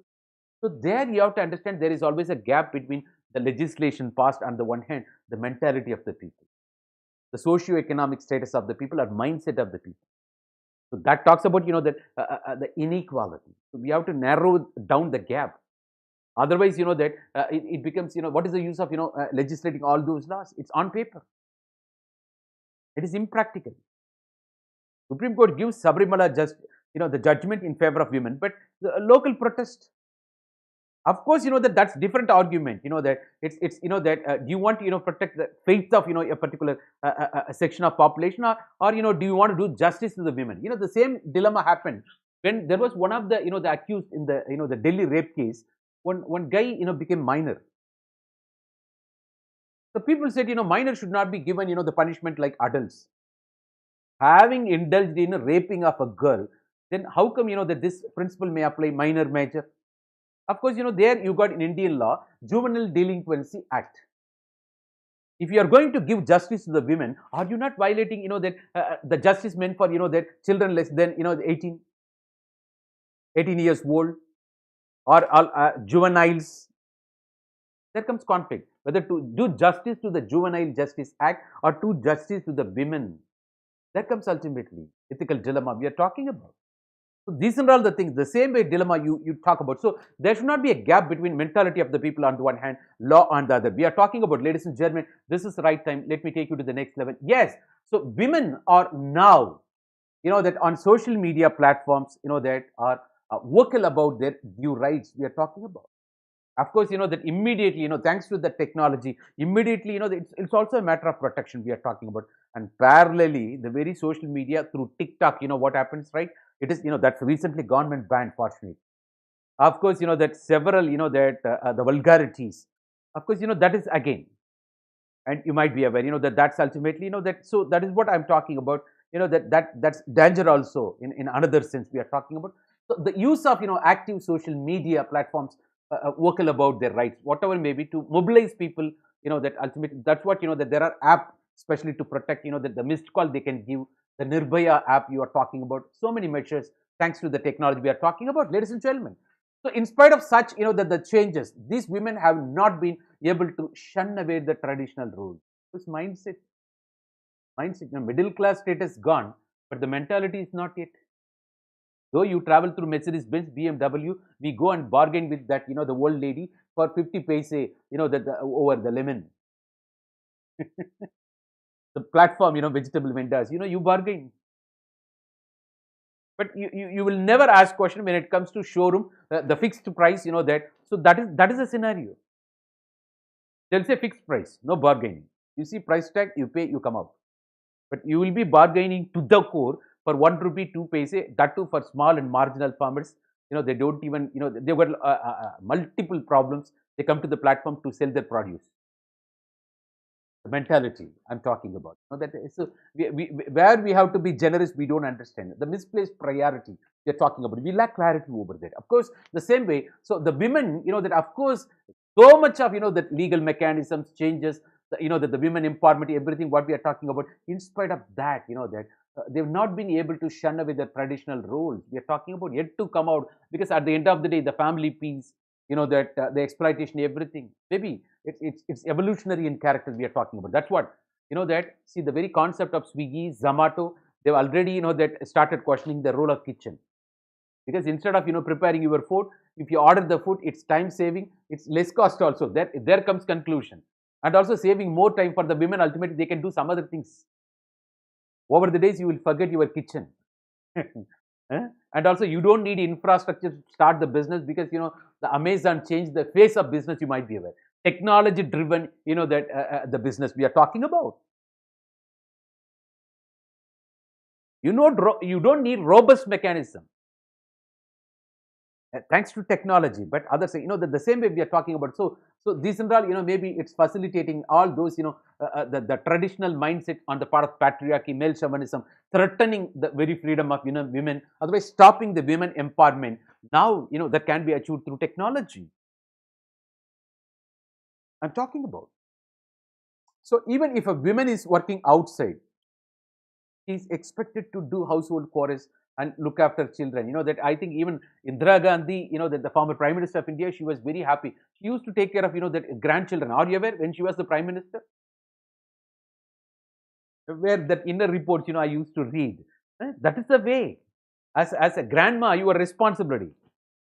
I don't know whether grandpa would have, that's that grandchildren, that's a special relationship between the pampering relationship between parents and grandchildren we are talking about. We hear that way. So whether you are ISRO scientist, whether you are that entrepreneur, successful entrepreneur, a great maybe the best surgeon in the world, and you can't shy away from the domestic chorus. That's what.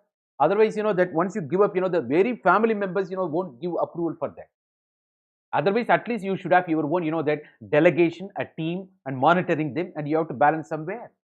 Either all these things we are talking about, that. So that you can't escape from household chores, that, and look after children. That is the responsibility. The women has got more responsibility than men. Of course, that it's unfortunate women, that men are not coming and sharing that, that the role of that women they're talking about. So the exclusive domain is not there. Hope that that in future, that's what I'm talking about. Imagine the world free of sexual violence on women, exploitation on women, injustice on women, discrimination on women. It is that way, ladies and gentlemen. It is that way. That for that, that it's not only that. So there is a dual burden on this, the middle class women. We are discussing about middle class women, and that what are all the challenges, the nature, the changing roles. Otherwise, we are talking about. So at workplace also there is a glass ceiling limitation we are talking about. You can't travel, na? You got family, na? And you got limitation, na? So what happens, right? That a male is preferred for a particular job than a female, because he given mobility character, and he can also stay. That's what the one advocate Sumati, he used to talk. That I'm ready to stay in the office, sir, up to even 11:30, though it is not free from challenges. I want to learn my profession. That lady used to speak that way. How many people with that dedication you witness in life, real life?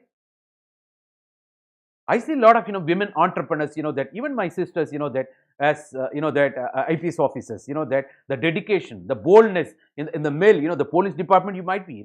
The way with which she executes. The function. I used to get mesmerized. But she is wonderful lady at family also, in balancing family members, taking care of everyone. So all these things, that the challenges, on the part of middle class women, we are talking about at workplace.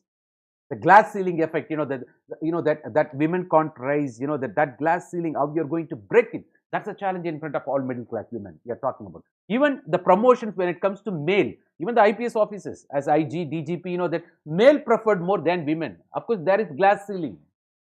One Latika Charan, of course, that I believe that. We are talking, that way. And even, that the erstwhile, that so-called Archana Ramasundaram, he entered into, that CBI. That came in a controversy also. One Srimati Tilakavati IPS, I believe. Why? Hello, you talk about, Madam Kiran Bedi. She's, the Lieutenant Governor of Puducherry. She's fantastic. She's a shining star, everywhere she goes. You might be aware. She is very clear-cut example. How is this there? That every day, that she is inspiring so many people. You might be aware. She's, that source of inspiration for all women. You have to learn much from there. The boldness, ready to take on anybody. That's fantastic. I appreciate. So everybody should emulate. that her, that she is the best role model when it comes to women. I'm talking about even today, she's fighting in Puducherry against all injustices, you might be aware. So women is still not free to spend money according to her choice, of course, right? Because, her priority first family, that family becomes, first priority for her, that it's not like, men. That's, that there are, this is not the glass ceiling effect or limitations at the family front. So there are changes in the roles of, middle class women, but such changes tend to adapt themselves, that to the patriarchal setup, because you buy peace by accommodating yourself. It is that way that's happening. When there is no peace, of course, it is that way. So it will take time for the male counterparts to understand, more. Of course, that fantastic evolution happened. Now the complementarity we witness, that there are, that very people with clarity, the educated men, mature men, sharing equal space, understanding, and also, the taking care properly, that giving credit then and there. And I see, that, but this society blames them in different tone. When men are mature and giving enough space to women, the very society blaming, that particular men, you have given much space to your women. She is dominating the very society. This is what societal. So it's better, that deaf, you might be aware. Deaf frog story, you better. As long as, that what is right, you go ahead. That is the point, that you have to take into account, ladies and gentlemen. So women also, adjust themselves. They're ready to, that undergo that, discomfort, that for the sake of the peace of the family. Maybe over the days, the kids grow up, that ultimately she will be. And they come back, it's all at the end of the day family, right? That there'll be, quid pro quo. And but, it is that way it works, that even today, the country, India, like, the traditional setup, I know that India lives in villages, even I shared. And today, the birthday of, that great, the Kisan leader, the fifth Prime Minister of India, Charan Singh, that the Indo-Gangetic, peasant movements created a leader, apart from Ram Manohar Lohia, the fifth Prime Minister of India, Charan Singh, whose contribution, that's why National Farmer Day, today, he said, the true India lives in villages, meaning agriculture society, meaning ruralized, meaning tradition, custom, ruling the sphere, meaning low status of women, meaning male chauvinism, patriarchal nature. Do you understand what I'm telling?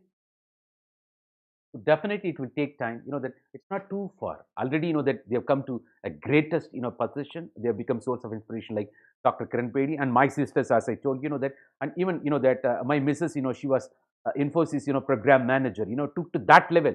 It's not speaking personal, don't think that way. She's a proven lady in her locality.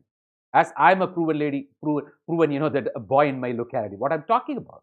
So, my sisters, the proven ladies, Dr. Kiran Bedi, proven lady, the same way, you see sorts of inspiration everywhere. We are talking about it that way, ladies and gentlemen. Yes.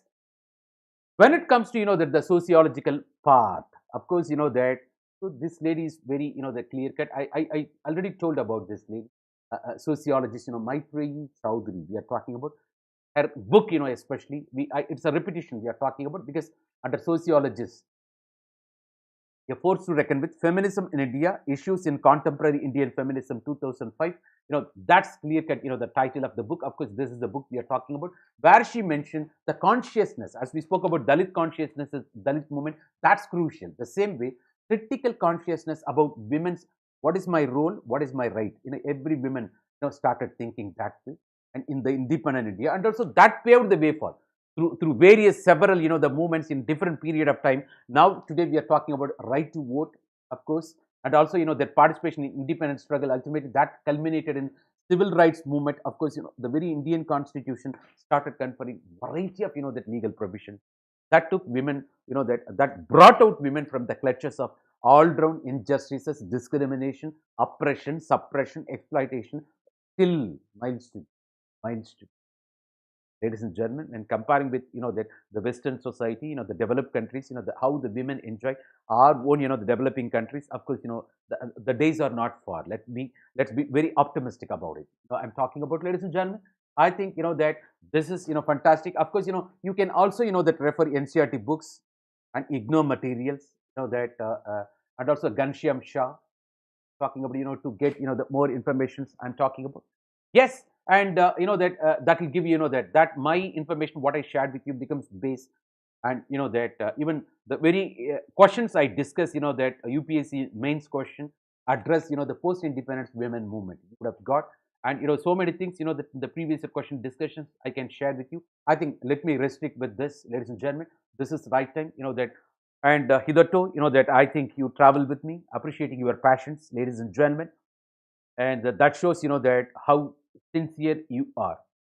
Not seriousness. Sincerity matters.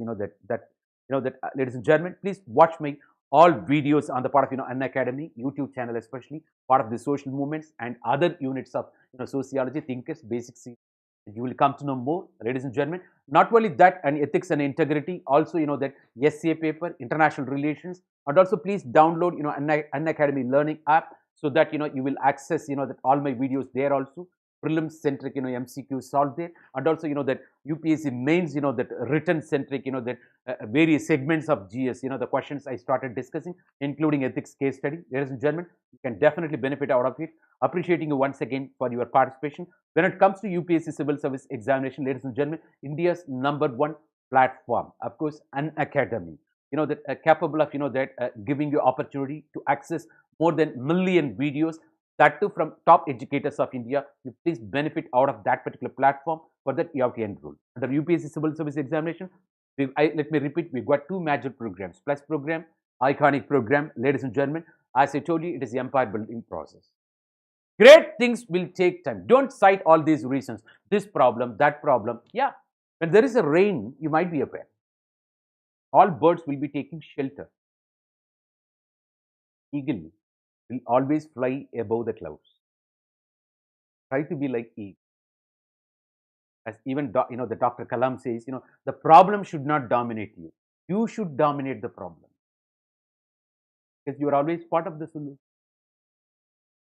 Ladies and gentlemen, so you got inherent potential. You are you are not a finite source. You are part of the infinite. Ladies and gentlemen, you have to unleash your potential. So many things, that acting as obstacles from revealing that infiniteness on your path. Please work on it. That of course you see, that a beautiful statue. If you go and talk to the sculptor, that he will say, "What you did?" "No, I did nothing, sir. A beautiful statue was inside the rock. I was, the chiseling out all those unwanted rubbles so as to see this, that beautiful statue. I want you to chisel out in such a way. Try to, remove all those, unwanted obstacles, that stopping you from revealing your, that inherent potential. Ladies and gentlemen, work towards that, For that, you have to be beyond the problem. Like you have to be like eagle, ladies and gentlemen. It is not, that mere knowing the stuff, knowing to deliver the stuff. That demands your practice. That is what we are expecting. That demands your passion. That demands your consistency. For that, you have to undergo at least, that 2 years of your devotion. It is empire building process. The great things will take time. It is empire building process. In that sense, you are supposed to, that devote your next 2 years. 1 year for the pattern of examination, 1 year for your preparation. Ladies and gentlemen, for that, you please choose Plus program or Iconic program.